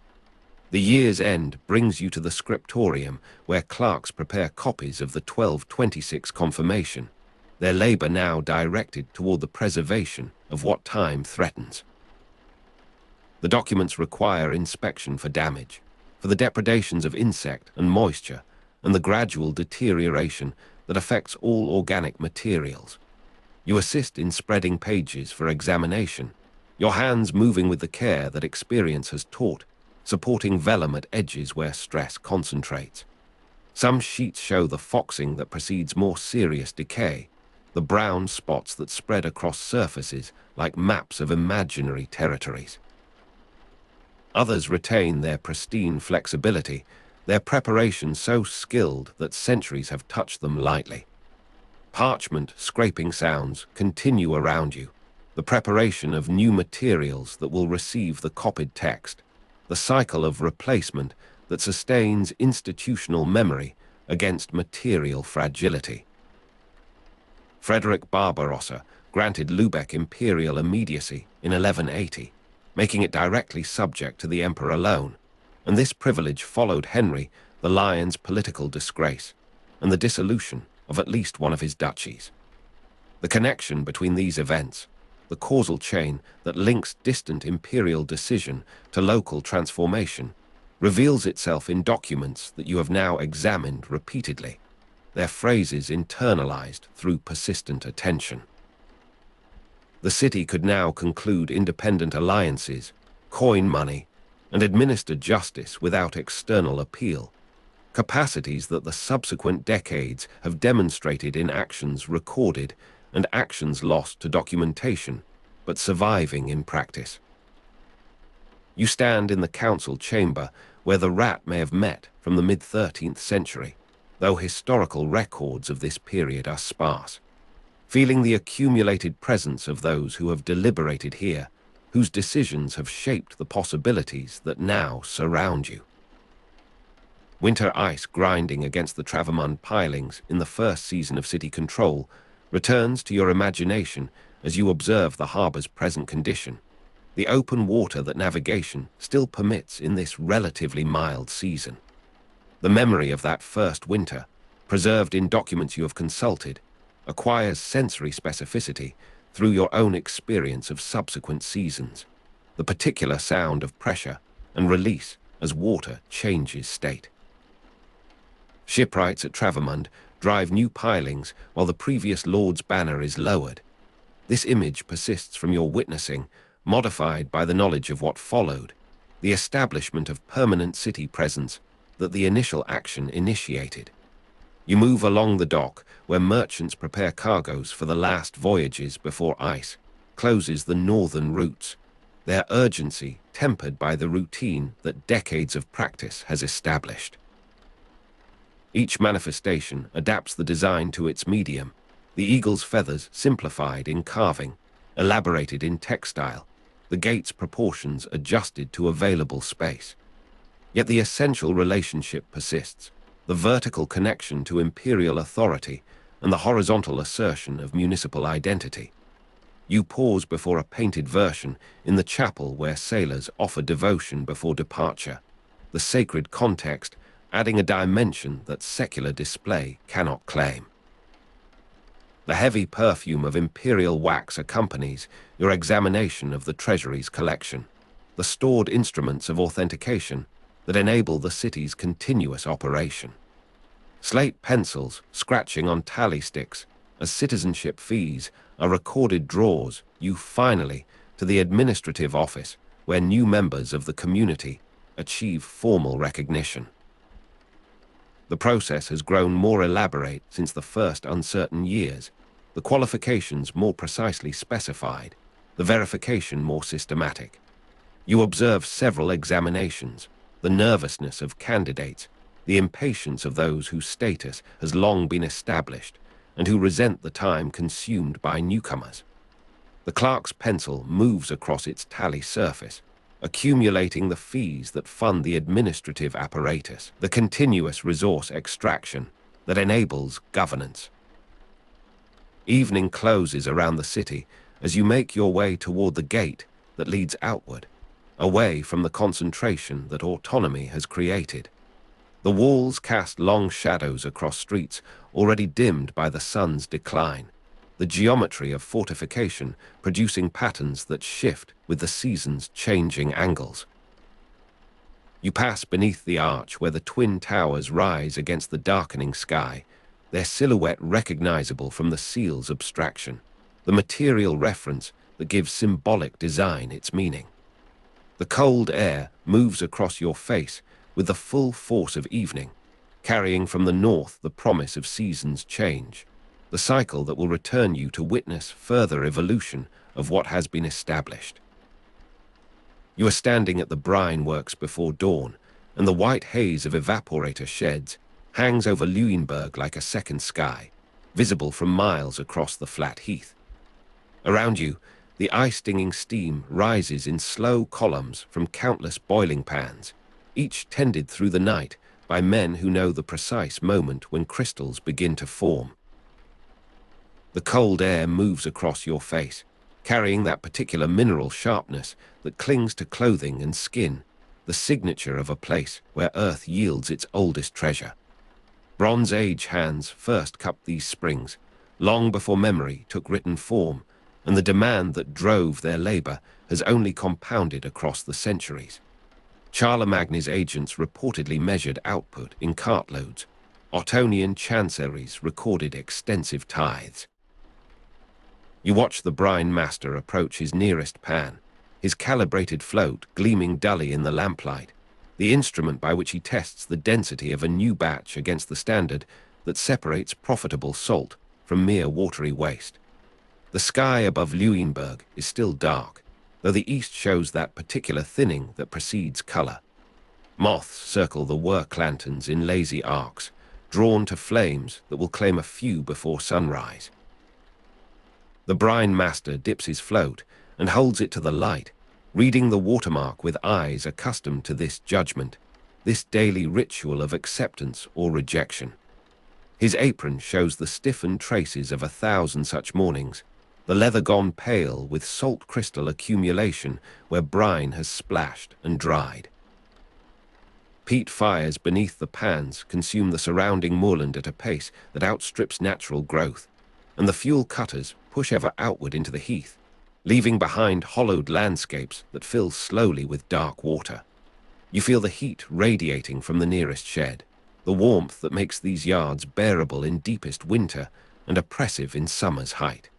Somewhere beyond the works, a dog barks and is answered by another, the sound carrying strangely through the humid air.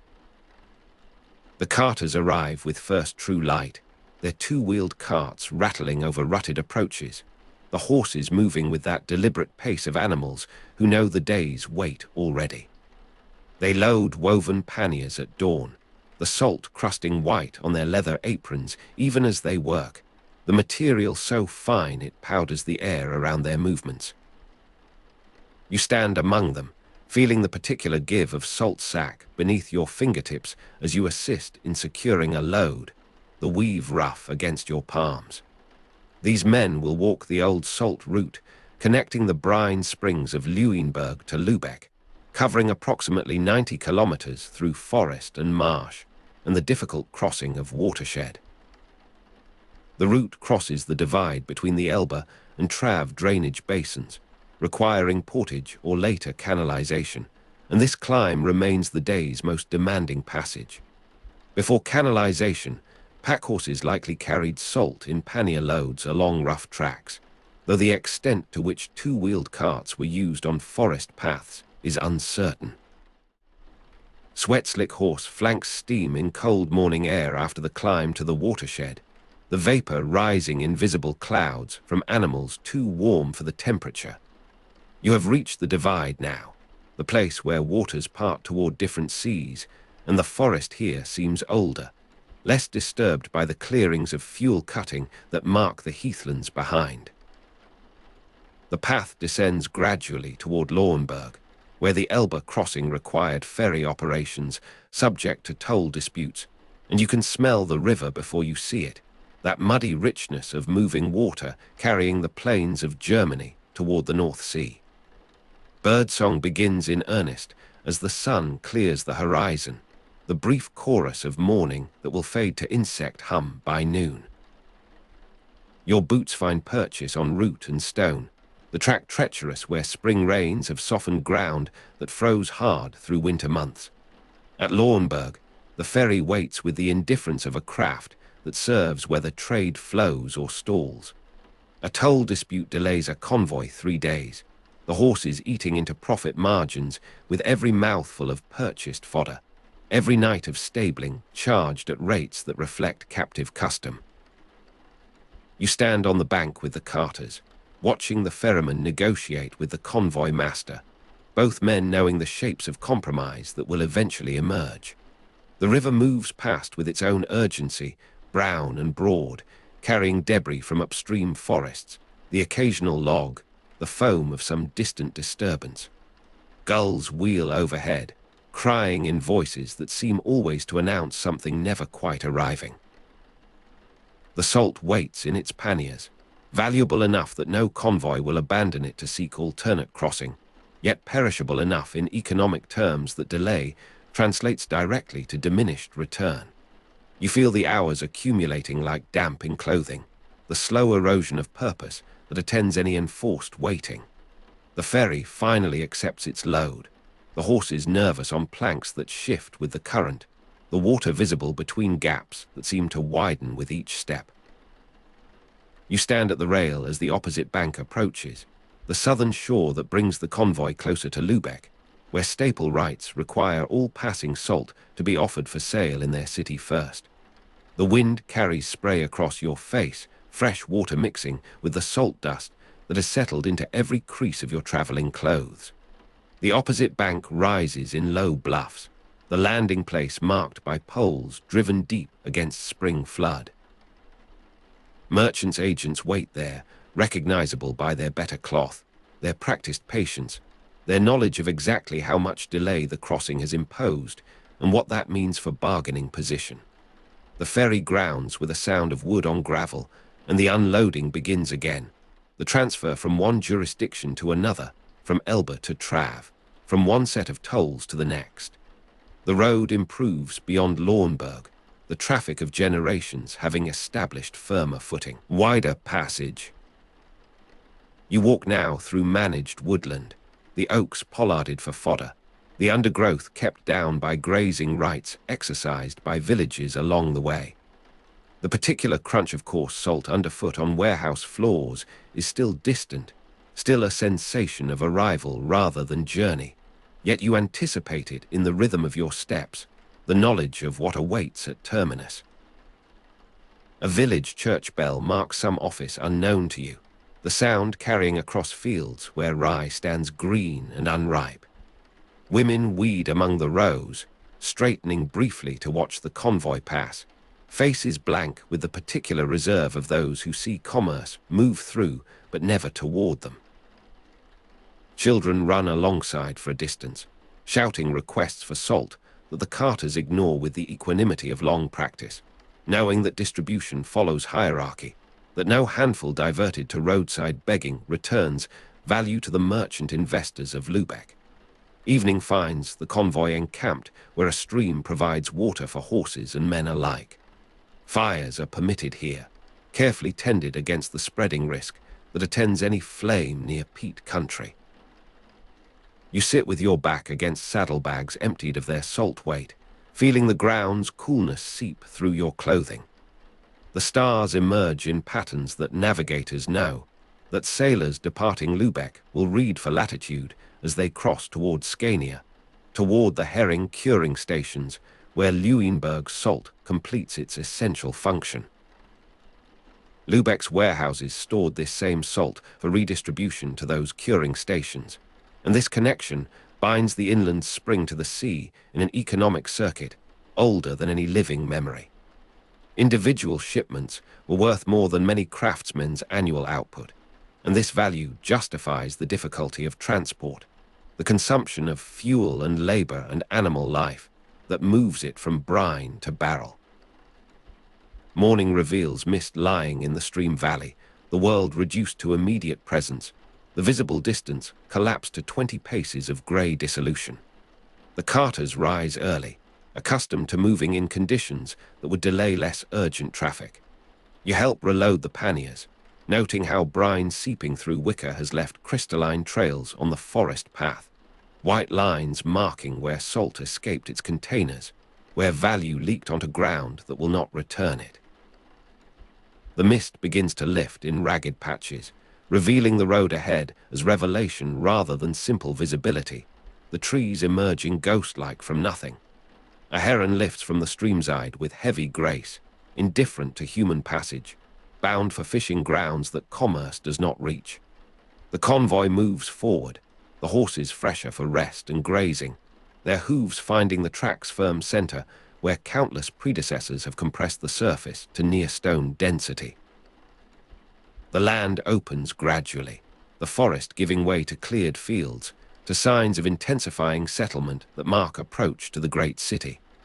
You pass a mill, the wheel turning with the stream's patient power, the miller appearing in his doorway to observe without greeting. The road widens here, accommodating the converging traffic of multiple routes, the flow of goods toward the emporium that controls access to Baltic trade. Lubeck rises before you across a final ridge, the towers visible first, then the mass of roofs, the harbour opening beyond like a hand extended toward the sea. The particular smell of the city reaches you, that compound of fish and tar and human density that distinguishes port from inland settlement. Gulls increase in number, their cries more insistent, claiming the territory of water's edge against all comers. You enter through a gate where guards examine cargo with practiced efficiency, their interest in salt-specific, documented, subject to regulation. The convoy passes into streets where the warehouses stand in ordered ranks, their upper stories projecting to maximize storage within limited ground.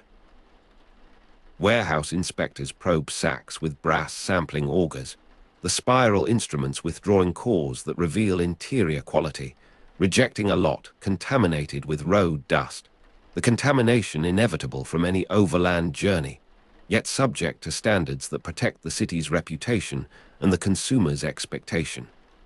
You watch an inspector at work, his movements precise, his judgment immediate and apparently without appeal. The rejected sack is marked, set aside for return or discounted disposal, its value diminished by contact with the very world through which it traveled. Light falls through high windows in beams that show the dust of ages, the motes settling slowly in air barely moved by the opening of heavy doors. Around you, guilds of salt porters and warehousemen control physical handling, creating specialized urban labor aristocracies whose knowledge of proper stacking, of moisture avoidance, of inventory rotation, constitutes a craft as specific as any metalworkers or weavers. Their movements demonstrate long practice, the loaded shoulder, the balanced step, the precise placement that maximizes space while permitting access. You feel the salt dust settling on your own clothing, joining the accumulated residue of the entire journey, the mineral presence that will require thorough washing if ever you wish to wear these garments without announcing your passage through commerce's domain. Adulterated salt was subject to confiscation and heavy penalties, and this rigor extends to every stage of handling. You observe the recording clerks, their ledgers open to entries that trace each shipment from Lueneburg source through Lueneburg crossing to Lubeck receipt, the documentation that permits accountability, that supports the trust upon which long-distance trade depends. The monopoly generated sufficient revenue to fund civic buildings including the Rathaus and church towers, and you have seen these structures rising through the morning, their scale announcing the wealth that concentration made possible. The city's pride manifests in stone and timber, in the very height of aspiration that prosperity permits. Councillors debate canal proposals while watching pack horses struggle through spring mud on the existing route, their deliberation informed by direct observation of what improvement might replace. The tarry smell of canal lock gates under construction reaches you now as you move toward the waterfront, where the Stecknitz Canal, completed in 1398, represented Europe's first artificial waterway to surmount a watershed, replacing overland carriage with waterborne efficiency. You stand at the canal's Lubeck terminus, watching craft that have descended from the divide without the labor of portage, without the consumption of horseflesh and human energy that mark the older way. Innovation spreads slowly, resisted by interests vested in established arrangements, yet inexorable in its economic logic. the reduction of cost that competitive pressure eventually enforces. The canal water lies still in its channel, reflecting the sky, the buildings, the masts of ships visible beyond, waiting to receive cargo that will complete the circuit begun at Lueneburg's brine springs. Salt prices fluctuated seasonally, peaking during Lent when preserved fish consumption maximized demand, and the warehousemen know these rhythms intimately, releasing stock or withholding it according to the calendar's predictable pressures. You sense the calculation in their movements, the awareness that today's storage represents tomorrow's enhanced value, the patience that transforms temporal advantage into profit. The herring run at Scania awaits the curing season, the brief abundance that demands prepared salt in quantities that strain even Lueneburg's ancient productive capacity.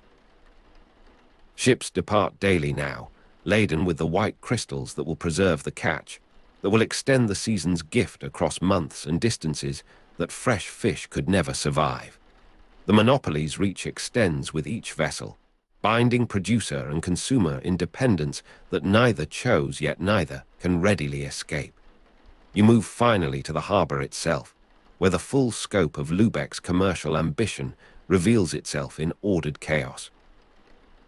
Vessels of every rig and nation occupy the quays, their crews negotiating in half languages of trade, the universal vocabulary of gesture and sampled goods. The salt you followed from brine spring to warehouse now transfers to shipboard storage, descending into holds where it will cross water as it previously crossed land, completing the transformation from local resource to international commodity.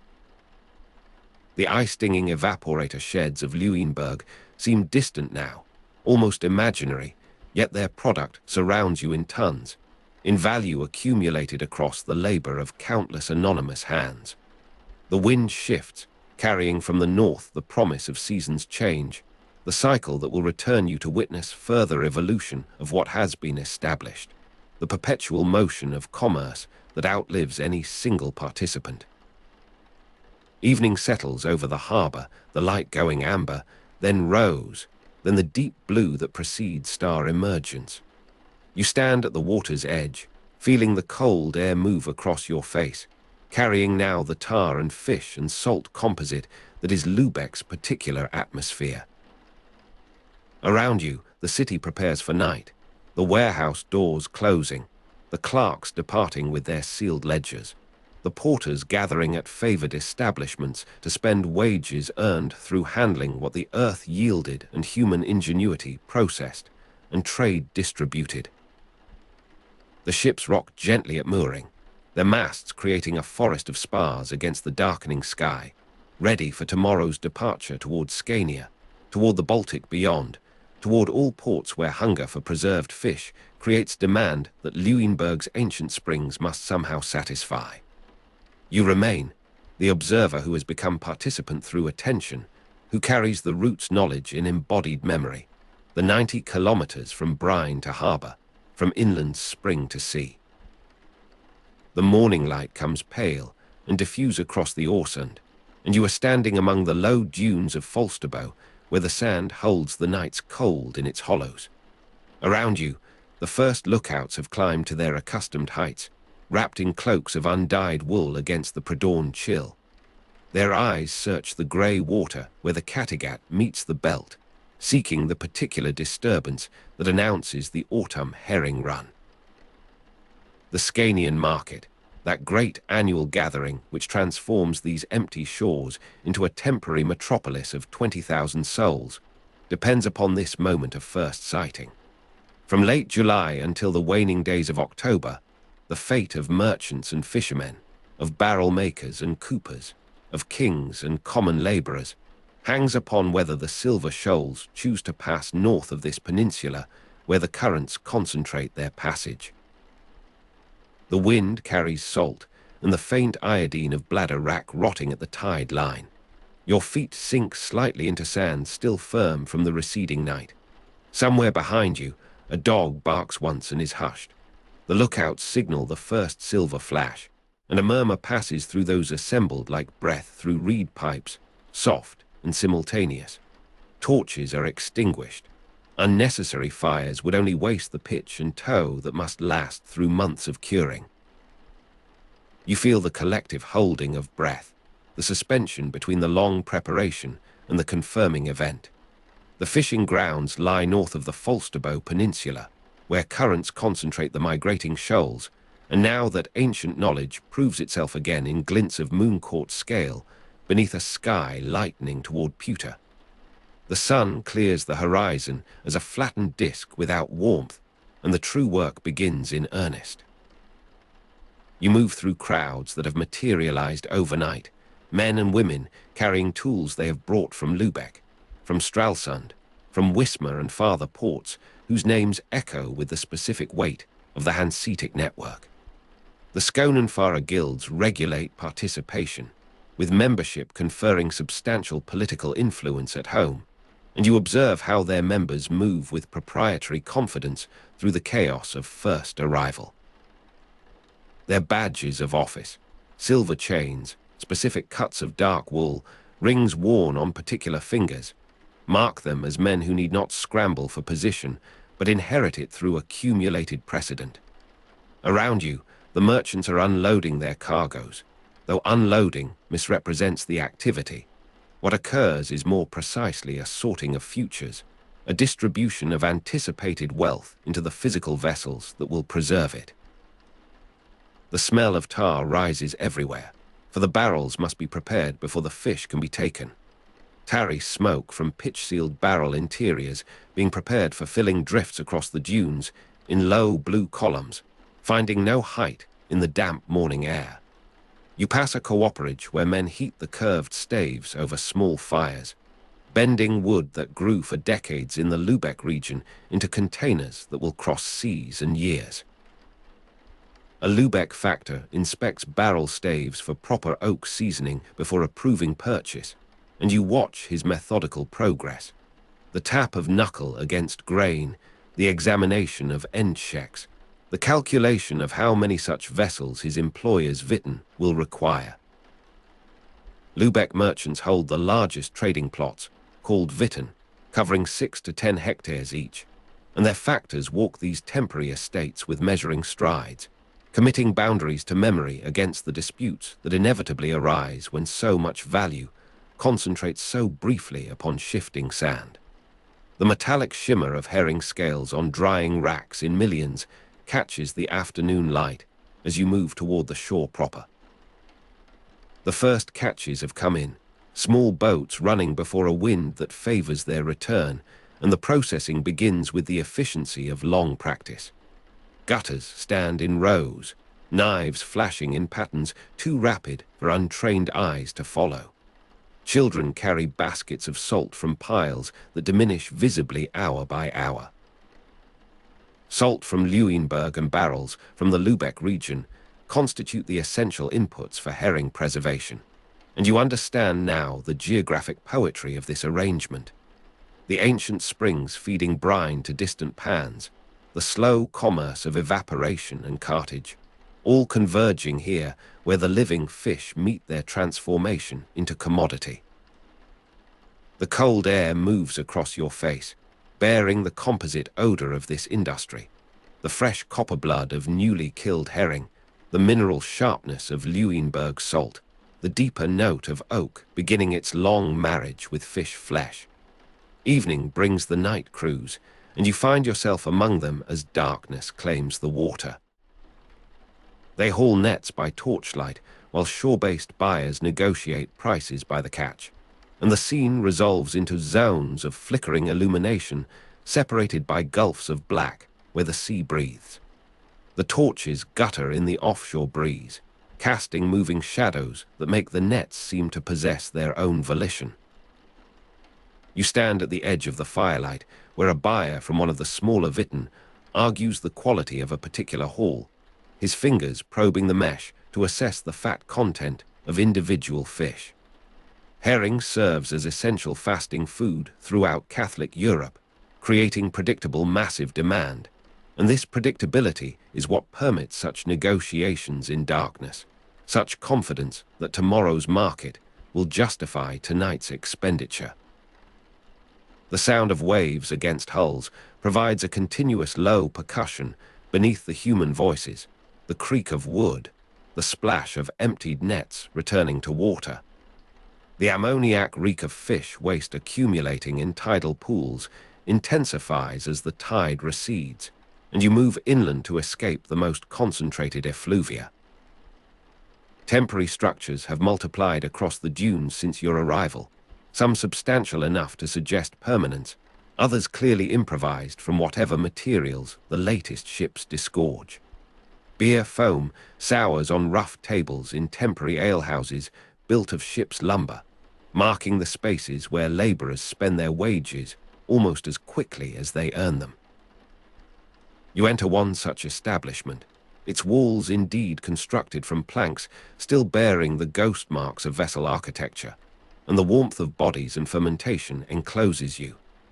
Daily consumption at the fair requires massive imports of beer, meat, bread, and other staples from German cities, and the evidence surrounds you in stacked kegs and hanging sausages, in loaves piled under linen against the drifting sand.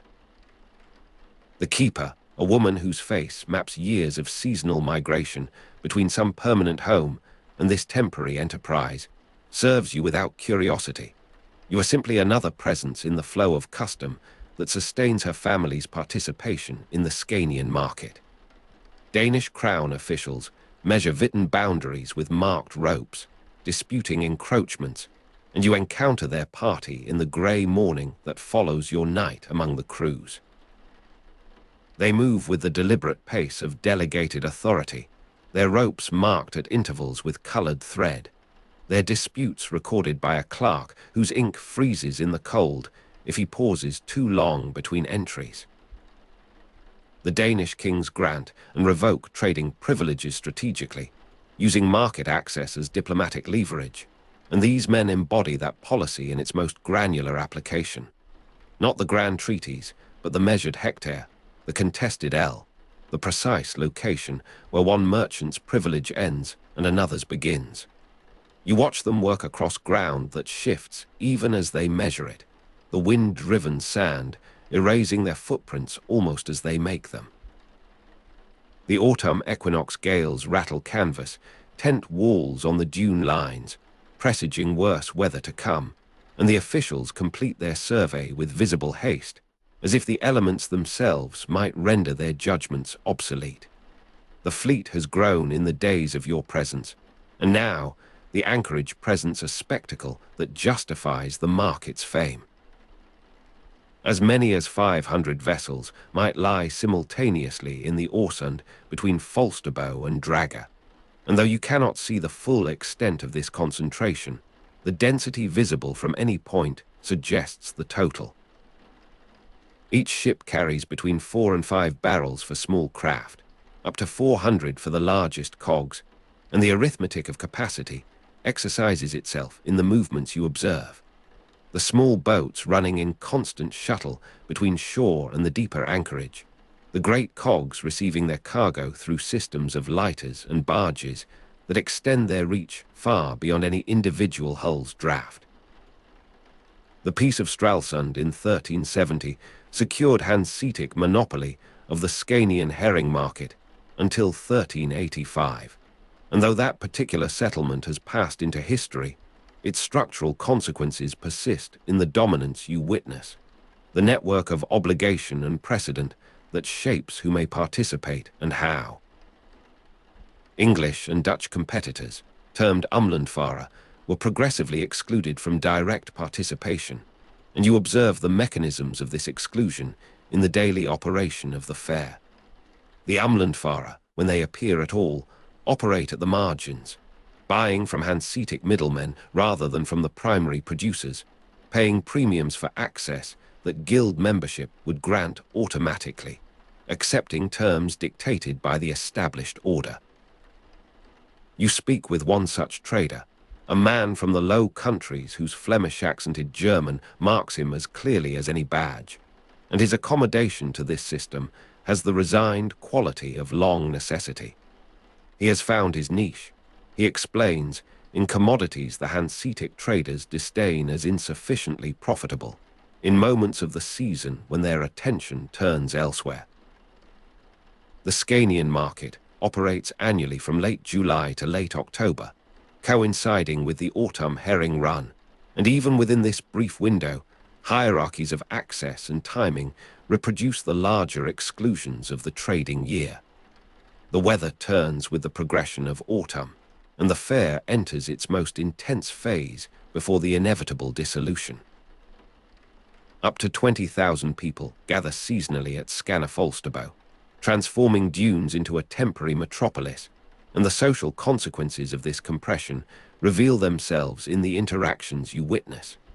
The formal courtesies between merchants of different cities, the rough camaraderie of shared labor, the occasional violence that breaks out when alcohol and competition overcome the restraints of temporary coexistence.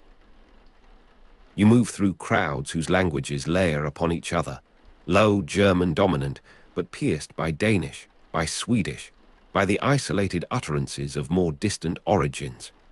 The Skånenfara guilds enforce standards extending to behavior as well as commerce. Certain taverns, certain stretches of beach, certain hours of the night bear their particular surveillance. Storm waves scatter the anchored fleet, some captains cutting cables to save hulls at the cost of anchors, and you experience this event from the partial shelter of a dune-top observation. The gale builds through a day of mounting pressure, the barometers that some merchants possess showing steady decline, the experienced captains reading signs in the color of sky, and the behavior of gulls that others miss. By nightfall, the anchorage has become a scene of desperate individual decisions, each ship's master calculating the relative risks of holding position against the certainty of dragging anchor toward lee shores. You see the flashes of axes against rope, hear even at distance the crack of parting cable, watch the darker shapes of hulls gaining sea room through sacrifice of the iron that held them. The morning reveals the cost. Anchors strewn across the bottom, their locations marked only by the broken lines of those who could not afford to cut, the diminished fleet regathering with the slow coordination of shared disaster survived. The aftermath of storm brings its own rhythms, a pause in the normal commerce while damage is assessed and repaired. You walk the strand where wrack has deposited its random cargo. Splintered wood, a waterlogged hatch cover, the occasional dead animal bloated beyond identification.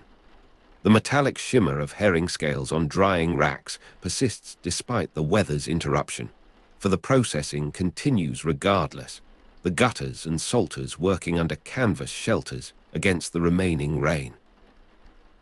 The tarry smoke from pitch-sealed barrel interiors resumes, as if the storm had been merely a longer night, the cooper's fires rebuilt from embers nursed through the gale. You help, without explicit invitation, in the righting of a lighter overturned in the surge, and the physical memory of this labor joins your accumulation of embodied knowledge about this place and its seasonal life. The fair's peak passes in gradual recognition rather than sudden announcement. The herring run, which seemed inexhaustible in its first days, shows the variations that experienced observers know to read. The size of individual fish diminishing slightly, the intervals between productive sets lengthening, the quality of the catch becoming more variable as the season advances. The market's decline began abruptly around 1560, when herring shoals failed to appear, devastating dependent communities, and though that catastrophe lies centuries in your future, something in the present rhythm suggests its possibility, the dependence upon natural processes that neither guild privilege nor royal decree can ultimately command. You observe how the older fishermen speak of other years, other runs, the comparative abundance or scarcity that forms their personal archive of this mutable resource.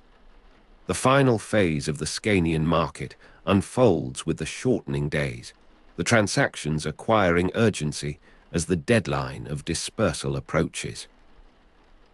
The last cargoes are loaded. the accounts settled in combinations of coin and credit that will travel with the merchants to winter counting houses in Lubeck, in Stralsund, in the other cities of the Hanseatic network. You attend the Skonenfahrer closing ceremony, a restrained observance in a chapel temporarily consecrated for the purpose, where prayers for safe return mingle with acknowledgements of profit received. The Danish crown officials measure Witten boundaries with marked ropes one final time, disputing encroachments that have developed through the season's use, establishing the baseline from which next year's negotiations will proceed. This annual remeasurement serves as reminder that all rights here are conditional, subject to the larger calculations of power. The emptying of the fair proceeds more rapidly than its assembly. You watch structures dismantled, their components sorted for transport or abandonment according to value and condition. The beer foam souring on rough tables disappears with the last customers, the keepers packing their movable goods with the efficiency of long practice. You stand finally at the harbor's edge where the last departures prepare. The ships that ride here carry historical weight in their very form. The cog evolved through centuries of Baltic trade to this efficient present. The loading you observe represents the final distribution of this year's preservation. The herring transformed through salt and time into the Lenten sustenance of distant consumers. Though the number of vessels has diminished with the season's end, the remaining concentration still impresses, the masts creating their temporary forest against the pale sky of approaching winter. The last light finds you alone on the dunes where the lookouts stood those weeks past, the sand now holding only the traces of departure, the flattened areas where Witten stood, the scattered debris of intensive temporary use. The cold air moves across your face with the particular quality of autumn's end, carrying now only the memory of industry, the faint residual salts and tars that cling to sand and driftwood. The tide is turning along the Trave, and you are walking through streets where the morning mist still clings to walls that rise higher than any dwelling you have known. Around you, the city of Lubeck gathers itself from the marsh, its buildings climbing in fired clay toward a sky that sailors watch from leagues offshore. Brick Gothic architecture flourished in northern Germany and the Baltic region from the 12th through 16th centuries, and here, in this place where land and water negotiate their ancient boundary, that tradition found its most ambitious expression. The chill air carries kiln smoke hanging low across the marsh on autumn firing days, a familiar scent that drifts from the southern edge of settlement where the great baking of clay proceeds without cease. You feel the damp in your wool cloak, the way the harbor's moisture settles into every fiber, every breath. Masons' lodges mark out the Marienkirche choir on the filled marsh of the original settlement core, their pegged strings describing curves that will lift the eye heavenward for generations, yet unborn. The ground beneath their boots is young earth, pressed and stabilized by decades of deliberate effort, for this island between river and trade route demanded transformation before it could bear such weight. Lack of local stone quarries made fired clay brick the economical building material for major civic and religious structures. And so the men who gather here have learned to think in dimensions of baked earth rather than carved granite. Their forebears came from regions where limestone defined the possible. These builders must discover new limits, new tolerances, new ways of making vertical ambition real in a material that remembers the softness of its origin. The Marienkirche, begun before 1250, became the mother church of brick Gothic and model for regional imitation, though none of the workers pressing stakes into this spongy ground can know how thoroughly their choices will shape the visual language of an entire coastal civilization. Lime slaking in preparation, pits sends heat rising in visible shimmer somewhere beyond the immediate bustle, for mortar demands its own patient chemistry before it can bind these future walls. You pass among carts bringing sand from the shore, the horses' hooves squelching in ruts that never fully dry, and you notice how the laborers gesture with hands stained white from handling unfired brick clay, the gritty texture becoming almost a second skin for those who form the raw material. The sound of wooden setting mallets follows you, the resonant thump on soft brick courses establishing a rhythm that will continue for decades, a percussion of construction that measures out the lives of 3 generations. A traveling master from France adapts stone techniques to the properties of local clay and kiln firing, his accent strange among the low German syllables that fill the lodge yard. He has walked from Champagne, from regions where the cathedrals of Reims and Chartres demonstrated what height and light could accomplish in limestone, and now he studies the behavior of brick under load, the way this smaller unit demands different mathematics of thrust and counter-thrust. His fingers test a broken shard, trace the slight curve of a trial arch, calculate the additional support that slender columns of baked clay will require to achieve the elevations his patrons desire. The knowledge he carries is not directly transferable. It must be translated, adjusted, made native to this northern material, and the men who will work with it through freeze and thaw, through the long dark of Baltic winter, when construction pauses and plans mature in candlelit lodges.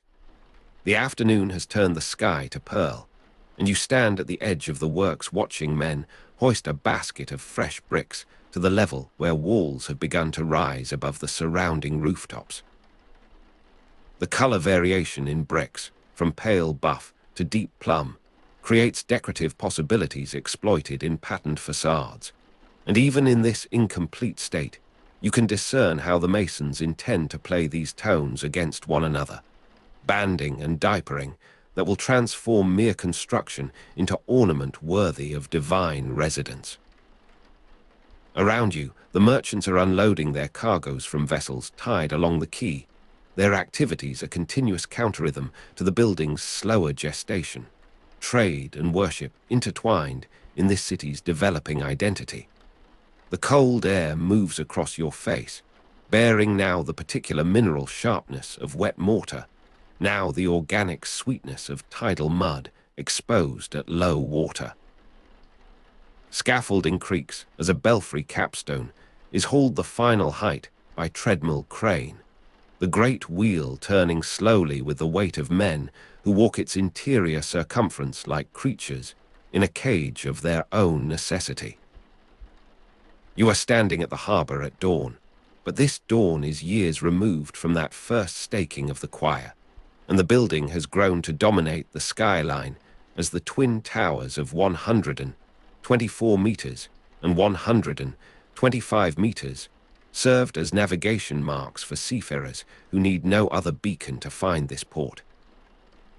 The treadmill's groan travels through the timber frame, through the grasping ropes, to the stone that sways at the summit, and you watch the signalman whose gestures coordinate this dangerous elevation, his arms describing arcs against the brightening east.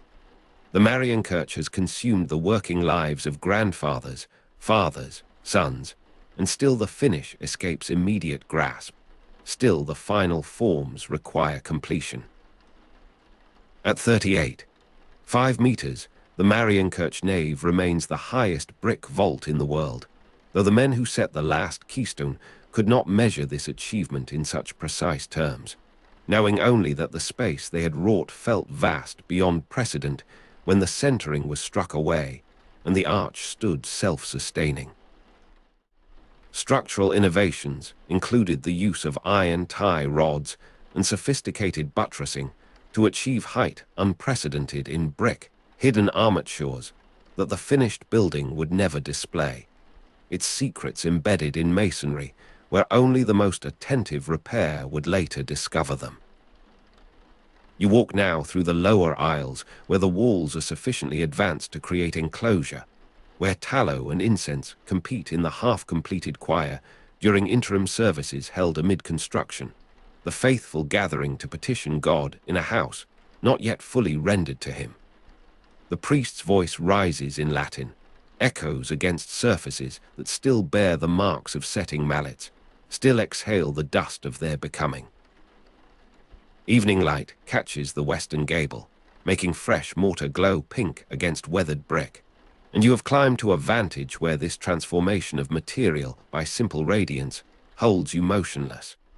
The sun descends toward the Wakenitz marshes, and for this brief interval, the entire facade seems not constructed, but grown, an organism that has achieved this coloration through organic process rather than human intent. The 7 towers of Lubeck became proverbial, symbolizing the city's pride and divine protection, and though only some of them belong to this mother church, the whole constellation rises in imagination from this single source, this demonstration of what brick might become when ambition and patience married in sufficient quantity. Here, in this particular evening, you comprehend that flourishing is something still ongoing, still breathing, still capable of surprising those who attend to its incremental emergence. The Rathaus combined residential, commercial, and ceremonial functions in evolving Gothic additions from 1230 onward, and you make your way through streets that lead toward this other center of civic power, its forms less vertically urgent than the church, but equally expressive of communal aspiration. The market square spreads before its arcaded frontage, and you observe how the council's deliberations occur in chambers that open directly onto the commerce that funds them. No separation between merchant interest and governing authority, between profit and the public good as conceived in this mercantile republic. The Heiligengeist Hospital, founded 1286, provided elder care and demonstrated civic Christian charity in architectural form. And beyond the Rathaus, you glimpse its long dormitory range, where aged seamen and worn-down tradespeople find their final harbor. The building itself a sermon in brick, about obligations that extend beyond kin to community. Kiln smoke, hanging low across the marsh on autumn firing days, returns to your awareness as the wind shifts, carrying industrial evidence from the production zones that sustain all this architectural ambition. You are moving through a city that manufactures its own substance, that transforms the clay beneath its feet into the very walls that define and protect it, a closed loop of material and meaning that few places of comparable size could claim. The gritty texture of unfired brick clay between fingers has shaped the hands of hundreds here, given them a common tactile knowledge that transcends the particular tasks they perform, whether forming, firing, transporting, or setting the ultimate units. Town councillors process through the completed nave for the first consecration mass, their robes brushing sawdust still on the floor, and you have found position among the gathered faithful to witness this culmination of generational effort. The church's construction consumed multiple generations, with the main structure substantially complete by 1350, and now, in this ceremony, the temporal and eternal negotiate their accommodation in a space that embodies both. Tallow and incense compete in the half-completed choir during interim services, but here the incense dominates, rich and resinous, rising through shafts of colored light that the western windows admit, the dust motes in those beams performing their slow choreography as the procession advances. The bishop's voice carries to the vault, returns enriched by reverberation, and you feel the collective exhalation of a populace that has lived with scaffolding and din long enough to have forgotten the possibility of completion. The resonant thump of wooden setting mallets on soft brick courses persists in memory, even as the actual construction falls silent, the rhythm internalized by all who lived within its acoustic territory for those decades of building. You are standing at the harbor at dawn once more, though this dawn is the dawn after consecration, the city subtly altered by the formal dedication of its spiritual heart. Around you, the merchants are unloading their cargoes with renewed purpose, for the completion of the Marienkirche signals something to the wider world, announces Lubeck's permanence and capacity for collective endeavor. The cold air moves across your face, cleaner now, or perhaps only differently scented, the kiln smoke of active construction yielding to the ordinary odors of harbor life, fish and hemp, and the particular mustiness of holds opened after voyage. Brick Gothic spread through the Hanseatic network, with Lubeck-trained masons working as far as Estonia and Poland, and already the skills refined here depart in the heads and hands of men who carry the visual language to distant coasts. You encounter such a traveller at an inn near the Holstein gate, though this gate itself belongs to a later moment, the Holstein Tor built in 1464 representing late brick Gothic, with its distinctive stepped gables and round towers, a defensive architecture that speaks of changed political circumstances, of cities that must protect their accumulated wealth. For now, in this earlier period of your wandering, the gate exists in future potential, and the mason you share bench space with is bound for Reval, for the construction of a church that will quote the Marienkirche at Remove, that will demonstrate how forms travel and adapt across the network of trade and shared faith. You examine them by lamplight, feel the density that proper firing achieves, the ring of true ceramic when struck against the table's edge. In his description of the works he left, the preparation continues whether he is present or absent, the city perpetually engaged in its own remaking. He speaks of the iron tie rods that spider through certain arches, hidden contributors to stability that no congregant would suspect, the structural innovations that made such height possible in a material others might have dismissed as humble. The night has deepened, and you walk the circuit of walls that enclose this city, finding the Borgte, the northern city gate, preserves earlier 13th century work in its passage and flank structures, a heavier, less decorated manner that preceded the refinement of the Marienkirche style. You pass through its shadowed tunnel, emerge to fields where the wind carries different information than the harbor winds, more of earth and less of salt. Even from this northern distance, the twin towers are visible, interrupting the stars in a way that orients you back toward the center, toward the accumulated weight of human intention that the city represents. Morning returns you to the Marienkirche, though morning now is the morning of your deeper familiarity, when the building has become a companion rather than a spectacle. You are standing at the harbor at dawn, but the harbor is also the church also the harbor, both destinations for those who navigate by fixed points, who require landmarks to organize movement through uncertain spaces. The nave stretches before you, and you walk its length deliberately, counting the bays, observing how light progresses from the shadowed entry toward the luminous east, the drama of illumination that the builders calculated and intended.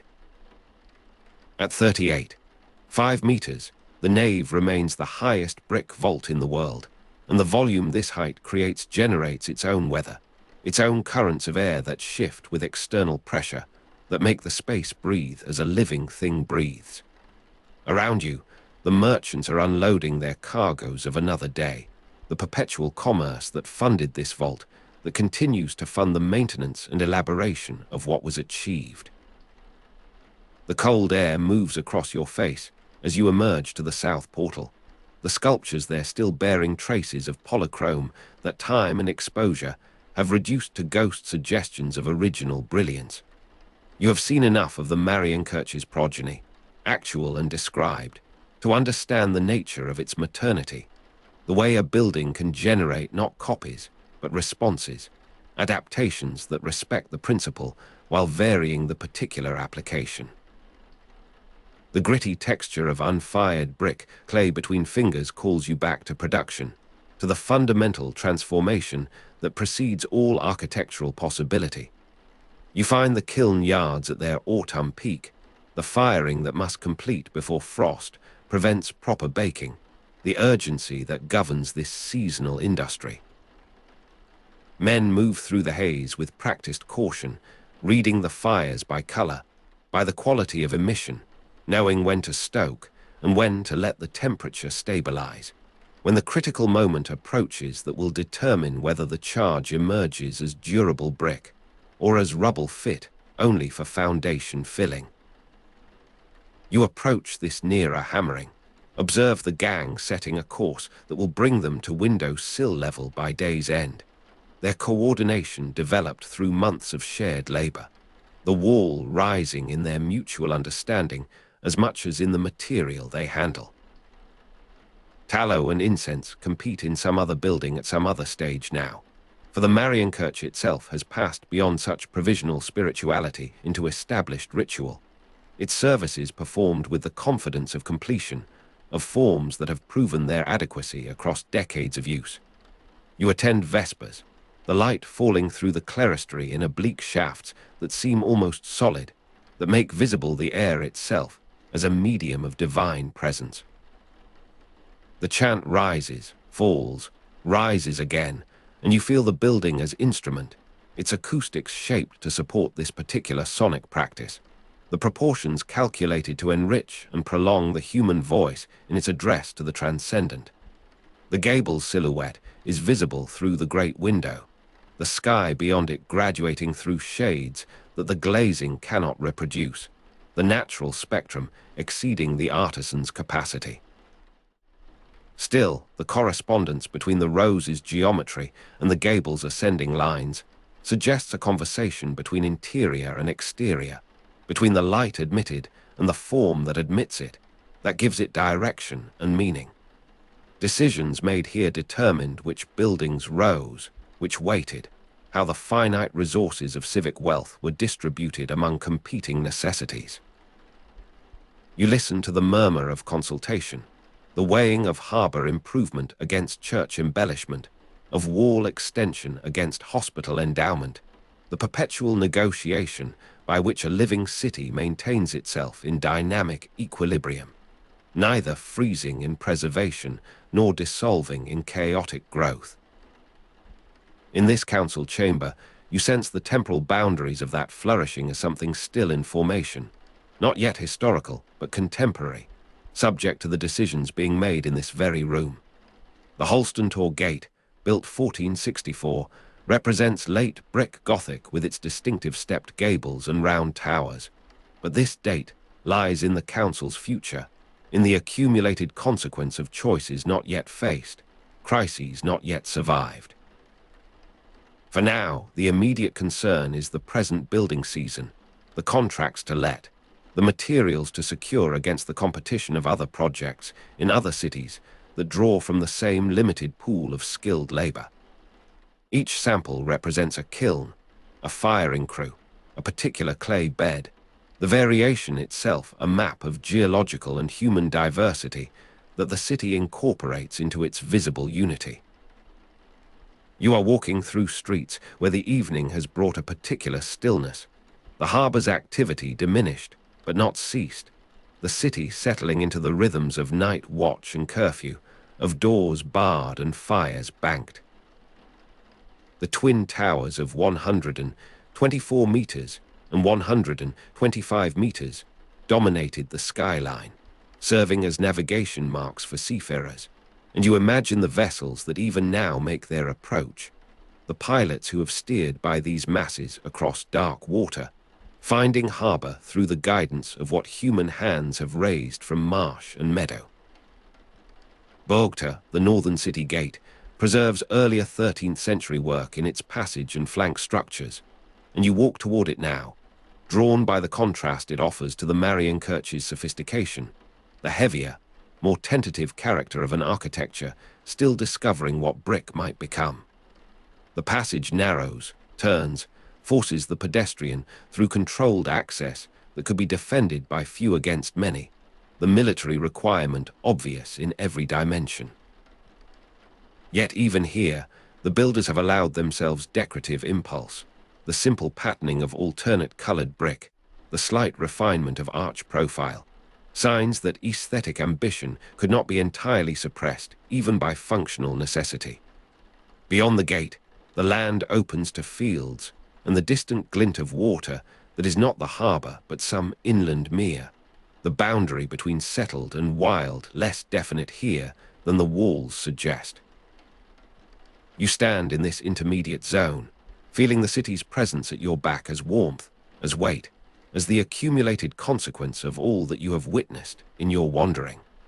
The cold air moves across your face, carrying now the green smell of unharvested fields, now the faint continuation of kiln smoke hanging low across the marsh on autumn firing days, the city's productive breath extending farther than its built perimeter. Such innovations spread with the masons who carried them, the technical knowledge inseparable from the visual forms, both transmitted through the movement of individuals who served apprenticeship here and departed to practice elsewhere. The network was not merely commercial but craft-based. The Hanseatic League, a community of shared technique as much as shared profit, and the churches that rose in its distant nodes spoke a common architectural language that announced this solidarity to those who could read it. The moon has risen, and you return through Borgte to streets where some windows still show light, the city's insomnia of production and calculation continuing through hours when the agricultural surrounding would long since have slept. Around you, the merchants are unloading their cargoes by torch flare. A vessel arrived on the evening tide that could not wait for morning's more convenient handling. You are standing at the harbour at dawn, though this dawn is any dawn, is every dawn, the repetition that makes a city viable through time rather than merely surviving as monument.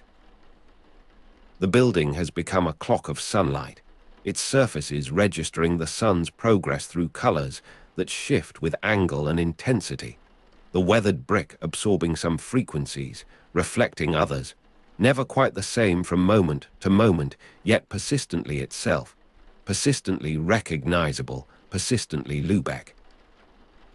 Within, the aged sleep in rows, the rhythm of their breathing joining the larger respiration of a city that has learned to build for ends beyond display, beyond power, beyond the assertion of wealth.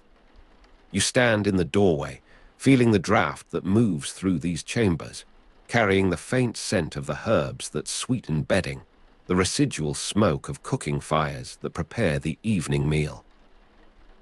Outside, the kiln yards maintain their autumn urgency, but here the pace is measured, the architecture shaped to accommodate bodies that move slowly, that require support rather than inspiration. The cold air moves across your face as you step back to the street, the night fully established now, the stars clear above the diminishing smoke. Somewhere beyond hearing, the tide continues its turning, the Trave carrying its freight of salt and sediment toward the broader Baltic, connecting this place to the network of waters that made its prosperity possible. You have walked through the making of a city, through the transformation of clay into aspiration, of marsh into monument, of collective effort into forms that will outlast the conditions of their making.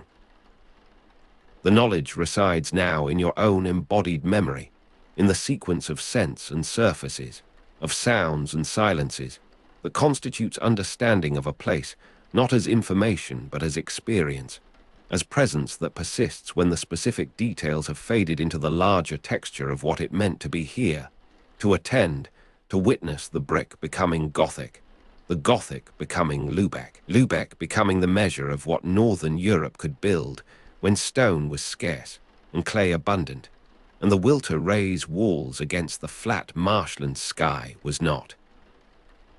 The infirmary windows face east, and you stand where the first light of May 24th will enter, the light that has already begun to pale the sky above the warehouses along the Trave, the light that carries news from Stralsund across water, still dark with the memory of winter.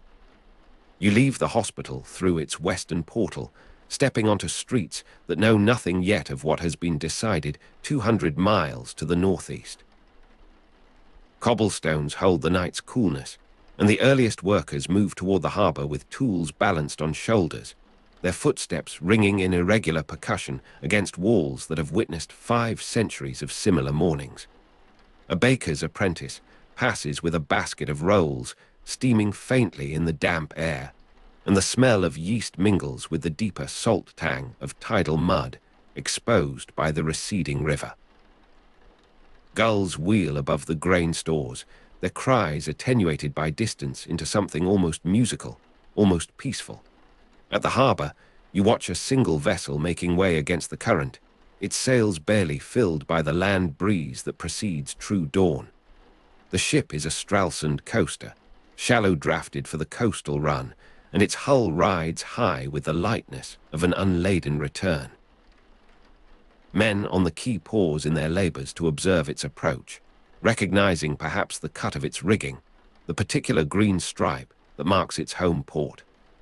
The Peace of Stralsund was concluded on May 24, 1370, in the Wendish Hanseatic city of Stralsund, and this vessel may carry word of that conclusion, may bear the first whisper of what the negotiators have wrought through 16 days of deliberation in the Rathaus vaults.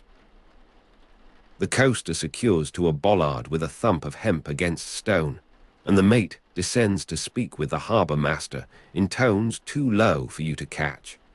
Something in their posture suggests urgency restrained by protocol, knowledge held in check until proper channels can be observed.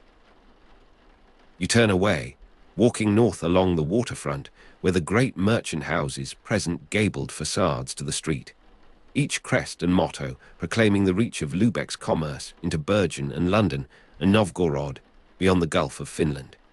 In Stralsund, 12 hours earlier, the envoys had gathered in the Rathaus for the final comparison of draft clauses, their candles burning down toward midnight, and passed into the small hours of May 24th. You are standing at the harbour at dawn, but your attention drifts to that other place, that chamber where the representatives of 4 Hanseatic quarters bent over documents that would reshape Baltic power for a generation. The Wendish cities had sent their foremost jurists, men trained in Roman law and mercantile custom, capable of parsing Latin phrasing with the precision that commercial stakes demanded. The Prussian delegates brought their own concerns, their own memories of Teutonic order interference, their own calculations of how a weakened Denmark might advantage or threaten their eastern interests. Sealing wax pooled on parchment as preliminary agreements were authenticated, each colour distinct to its city, the crimson of Lubeck prominent among subtler burgundies and ochres. The hollow echo of the Rathaus vaults accompanied prolonged negotiation sessions, voices bouncing from stone ribs into acoustic shadows that made each speaker seem to argue with ghosts of previous disputants. Spring rain fell on Stralsund's cobbles outside, drumming against leaded glass and running in channels down streets designed for drainage rather than display. Within, the Danish party maintained their separate chamber, waiting for summons, counting the hours of their king's humiliation even as they prepared to mitigate its terms. Waldemar the Fourth had exploited internal Hanseatic divisions with considerable skill in the years preceding this confrontation, capturing key castles and imposing punitive tolls on sound traffic until the flow of herring and grain and Flemish cloth had choked to a trickle. The conflict originated in Denmark's conquest of Visby on Gotland in August 1361, threatening Hanseatic Baltic trade with a directness that even the most complacent councilmen could not ignore. Visby's walls, strengthened by the wealth of its merchant community, had failed before Danish siege engines, and the slaughter of armed citizens had demonstrated Waldemar's willingness to annihilate rather than merely subjugate. Around you, the merchants are unloading their cargoes in Lubeck's morning harbour, but your mind holds the image of that other harbour, Visby's, where the Baltic's largest marketplace had fallen silent beneath Danish control. The unified Hanseatic response, led by Lubeck, had coalesced slowly, reluctantly, through years of broken agreements and renewed provocations. Naval blockades required coordination among ports jealous of their autonomy, and coordinated military operations demanded funding that individual treasuries grudged to common purposes. Yet the alternative, Danish hegemony over every passage between North Sea and Baltic, had proven sufficiently alarming to overcome ancient rivalries. You move through Lubeck streets as the sky brightens toward full morning, passing beneath the Holstein twin towers, where the city's power is announced in fired brick and defensive geometry. And you understand that this monument was built with the wealth that such unity, however difficult, could generate. Salt spray on the faces of returning messengers crossing the Lubeck Bay at dawn would have been the first physical sensation of those carrying preliminary word, the taste of journey's end mixed with the urgency of their errand. The official messenger bearing ratified documents would experience that same spray, that same gradual emergence of land from haze, but with the weight of certainty rather than hope. You find yourself at the Petrokirch as the clock approaches 6, its tower offering vantage over the city's 7 hills and the waterways between them, and you climb the worn steps to a height where the Trave's mouth becomes visible, where incoming vessels may be sighted before they reach the quays. From this elevation, Lubeck reveals itself as a city of islands and connections, bridges spanning narrower channels, where warehouses face each other across water, just wide enough for laden cogs. The architecture speaks of prosperity accumulated through generations of prudent risk, of profits reinvested in stone and timber rather than dissipated in display. The Heiligengeist Hospital below appears from above as a complex of courtyards and wings, its charitable function legible in the absence of defensive features, in the openness of its plan to surrounding streets. You descend as the hour strikes, the bells beginning their sequence from multiple towers across the urban landscape. News of ratification reaches Lubeck by fast coaster, and you imagine that vessel now, beating up the coast from Wismar with a favorable wind, its master aware of the importance of his cargo, though ignorant of its precise content. Bells beginning to sound at St. Mary's before the official announcement will mark the transition from rumor to acknowledgement, from guarded hope to public celebration. The gradual swelling of bell resonance across the city's islands, as victory is proclaimed, will build from single notes to harmonic convergence, each tower contributing its voice to a chorus that transcends any individual mechanism of bronze and clapper. You walk toward St. Mary's as the morning progresses, the streets filling with citizens whose ordinary business continues undisturbed by distant diplomacy. A fishmonger spreads fresh catch on marble slabs, the silver of herring reflecting the overcast sky, the abundance of Scanian product already normalized by decades of trade that this peace will secure. The Hanse secured explicit monopoly rights to the Scanian herring market until 1385, excluding English and Dutch competitors, and this market stall represents the domestic consequence of that clause, the translation of parchment privilege into breakfast protein for families who will never know the name Stralsund. The treaty effectively acknowledged Hanseatic supremacy in Baltic commerce, with Lubeck as primus inter pares, and the very ordinariness of this commercial morning testifies to the security that supremacy provides. At St. Mary's portal, you pause to observe the sculptural program, the biblical narratives rendered in stone that has softened over centuries of weather into forms more suggestive than explicit. The apostles appear as merchants of the spirit, their journeys mapped in gestures of departure and arrival that mirror the activities of the faithful who pass beneath them. Within, the nave extends in Gothic aspiration toward a light that enters through traceried windows, and you take a seat in a pew worn smooth by generations of similar pauses, similar contemplations of scale and purpose. That acoustic space where the future had been argued into shape through 16 days of May returns to your memory. You are standing at the harbour at dawn in imagination again, watching Waldemar IV enter the city under safe conduct, his retinue disarmed at the gates, the symbolic submission of weapons preceding the substantive concessions of treaty. Spring rain on Stralsund's cobbles accompanied this arrival, wetting the Danish horses' coats as they passed under truce flag into streets lined with silent observers. The king's personal courage in this moment was undeniable, his willingness to place himself within reach of enemies who had every cause to wish him dead, his calculation that survival and recovery required this temporary abasement. The peace terms required Waldemar to restore all conquered fortresses and grant the Hanse a 4-year occupation of key Danish castles, conditions that transformed military defeat into structural subordination.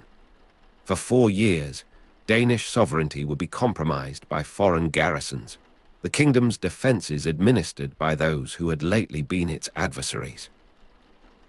Waldemar's personal oath to uphold the terms included hostages from his court as guarantee noble youths whose continued liberty depended upon their king's faithfulness. You consider the psychology of such arrangements, the mingled trust and suspicion that binds former combatants in post-war suspension, neither fully at peace nor actively at war.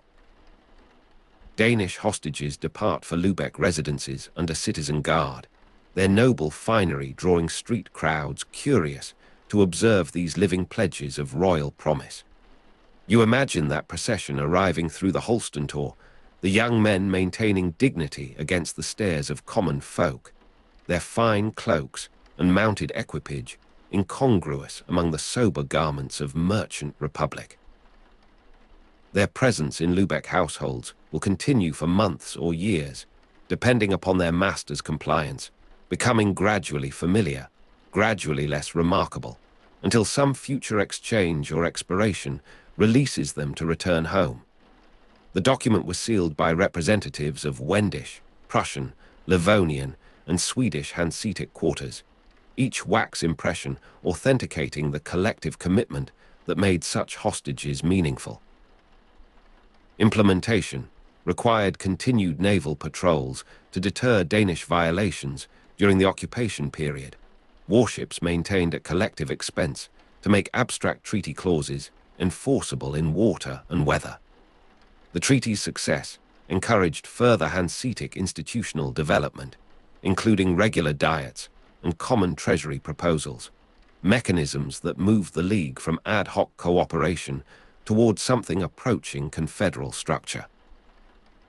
You recognize in this evolution the pattern of organizations tested by crisis and consolidated by resolution, the Peace of 1370 serving as catalyst for institutions that would outlast the specific circumstances of their creation. Lubeck's leading role in negotiations and enforcement cemented its reputation as Queen of the Hansa, a title that acknowledged both commercial predominance and political initiative. The seal of each participating city was affixed in hierarchical order, Lubeck's prominent among them, the physical arrangement of authentication reflecting the understood distribution of influence.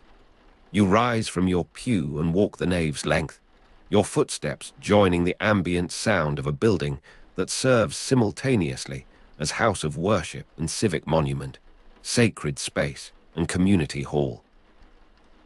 Outside, the morning has advanced toward noon without your notice, the overcast brightening to a diffuse luminosity that erases shadows while preserving detail. Merchants congregate at street corners, their conversations animated by topics you cannot overhear, their gestures suggesting the perpetual negotiation that constitutes mercantile life. You return to the harbor as the tide turns, watching vessels shift at their moorings, preparing for departure, or just arrived from overnight passage. The Stralsund coaster you observed at dawn has discharged its confidential cargo, its master perhaps drinking in a tavern while his crew awaits new orders. The salt spray on the faces of returning messengers crossing the Lubeck Bay at dawn has dried now, the urgency of their mission dissolving into the ordinary routines of port administration, document registration, council deliberation. What was news becomes history with the passage of hours, the first intensity of knowledge giving way to the slower processes of comprehension and consequence. The cold air moves across your face again, but warmer now, carrying pollen from orchards beyond the city walls, the scent of lilac from gardens cultivated by wealthy burghers. Sealing wax pooling on parchment, each color distinct to its city, will authenticate these transactions as it authenticated the greater transfer of power negotiated in Stralsund's Rathaus, the same materials serving domestic commerce and international diplomacy. You find a bench overlooking the water, positioned to observe the interplay of vessels and wharf, the choreography of trade that continues regardless of political season. A dog wanders the quay, scavenging among fish scraps, its movements unhurried, proprietorial, as if the entire harbor existed for its entertainment. You watch it pause to investigate a coil of rope, to mark a bollard with characteristic gesture, to settle finally in a patch of sunlight that has penetrated the cloud cover. Such simplicity of purpose offers relief from the complexity of human affairs, the layered motivations that drive collective action and individual ambition alike. The afternoon progresses in its unmarked passage, light shifting across the water's surface in patterns that hypnotize through repetition without identity. Each wave presents a new configuration of reflection and refraction, never identical to what preceded, yet governed by principles constant enough to permit navigation and prediction. You think of the bell resonance that will announce official knowledge of peace, the gradual swelling across the city's islands as victory is proclaimed in bronze language comprehensible to all. That moment remains future, anticipated but not yet realized, hanging in the temporal balance of messengers still en route, councils still in private session. Waldemar IV had exploited internal Hanseatic divisions, capturing key castles and imposing punitive tolls on sound traffic. Yet those divisions had ultimately proved surmountable when survival demanded unity. The unified Hanseatic response, led by Lubeck, included naval blockades and coordinated military operations, whose success validated the organizational innovation they required. You understand that history moves through such dialectics, danger producing the capacities that overcome danger, crisis revealing resources invisible in stability. The bench accepts your weight with slight protest of timber, settling into equilibrium with your body, as if designed for this conjunction. Ships pass on the water, their sails catching what breeze the afternoon provides, their courses tracing geometries of commerce that connect this harbor with harbors unseen, with Bergen's wooden warehouses and Bruges stone exchanges, and the distant timber landing stages of Novgorod. Evening approaches with the subtlety of northern spring, light lingering in extended declension toward a twilight that will be brief before darkness. You rise from your observation, walking inland through streets that have begun to empty of commerce, to fill with domestic evening preparations. Cooking smells emerge from upper windows, the universal signals of household routine that transcend historical period and geographic location. The city's rhythm slows toward rest, the harbor continuing its operations through darkness, but with reduced intensity, the urgency of daylight giving way to watchfulness and maintenance. You find yourself at the Holstein Tor again, this medieval gate now silhouetted against a sky, still holding residual brightness in the west.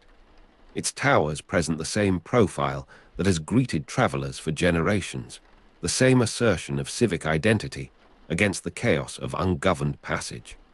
Night completes its gradual installation, stars emerging in patterns that navigators have learned to read across centuries of Baltic passage. The cold air moves across your face with renewed sharpness, the day's accumulated warmth radiating upward into darkness. Somewhere in the city, a single bell begins tentative sounding, perhaps a curfew, perhaps the first note of the fuller resonance that will announce what has been accomplished. You wait, listening, as the sound develops or fades according to purposes you cannot determine from this distance.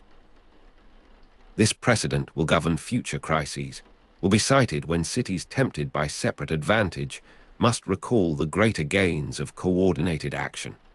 Your path takes you towards sleeping quarters, wherever they may be in this city of inns and hospitable houses, of merchants accustomed to hosting correspondence from distant ports. The cobblestones hold less of day's warmth now, and your footsteps ring with the clarity that cool, dense air permits. Spring rain on Stralsund's cobbles, as Danish horses arrived under truce flag, belongs to recent history, to events concluded but not yet fully absorbed, their consequences still unfolding in hostages resident and garrisons stationed, and markets regulated. Sleep beckons with the insistence that physical need eventually imposes upon mental activity. You surrender to horizontal rest in whatever chamber chance or intention has provided, the ceiling above you dimly visible in darkness, the sounds of night-edged city penetrating walls with selective permeability. That acoustic signature of deliberation, now stilled by conclusion, persists in memory, preserved only in the recollection of participants and the written records they authorized. Morning will come again, as mornings do, with whatever news the coasters bring, with whatever celebrations or continuations the council determines appropriate. For now, there is only the present of darkness and horizontal rest, the gradual relaxation of vigilance that permits sleep's approach. You drift in that borderland between waking and sleep, where historical imagination merges with dream, where the figures of Waldemar and his adversaries move with the freedom of unconscious construction, unbound by documentary constraint. The last conscious impression is of bells, perhaps real, perhaps imagined, their resonance spreading across islands and waters in patterns of meaning that will be comprehended upon waking, or in dreams, or in the deeper registers of historical understanding that outlast individual lives. Darkness completes its embrace, and you sleep.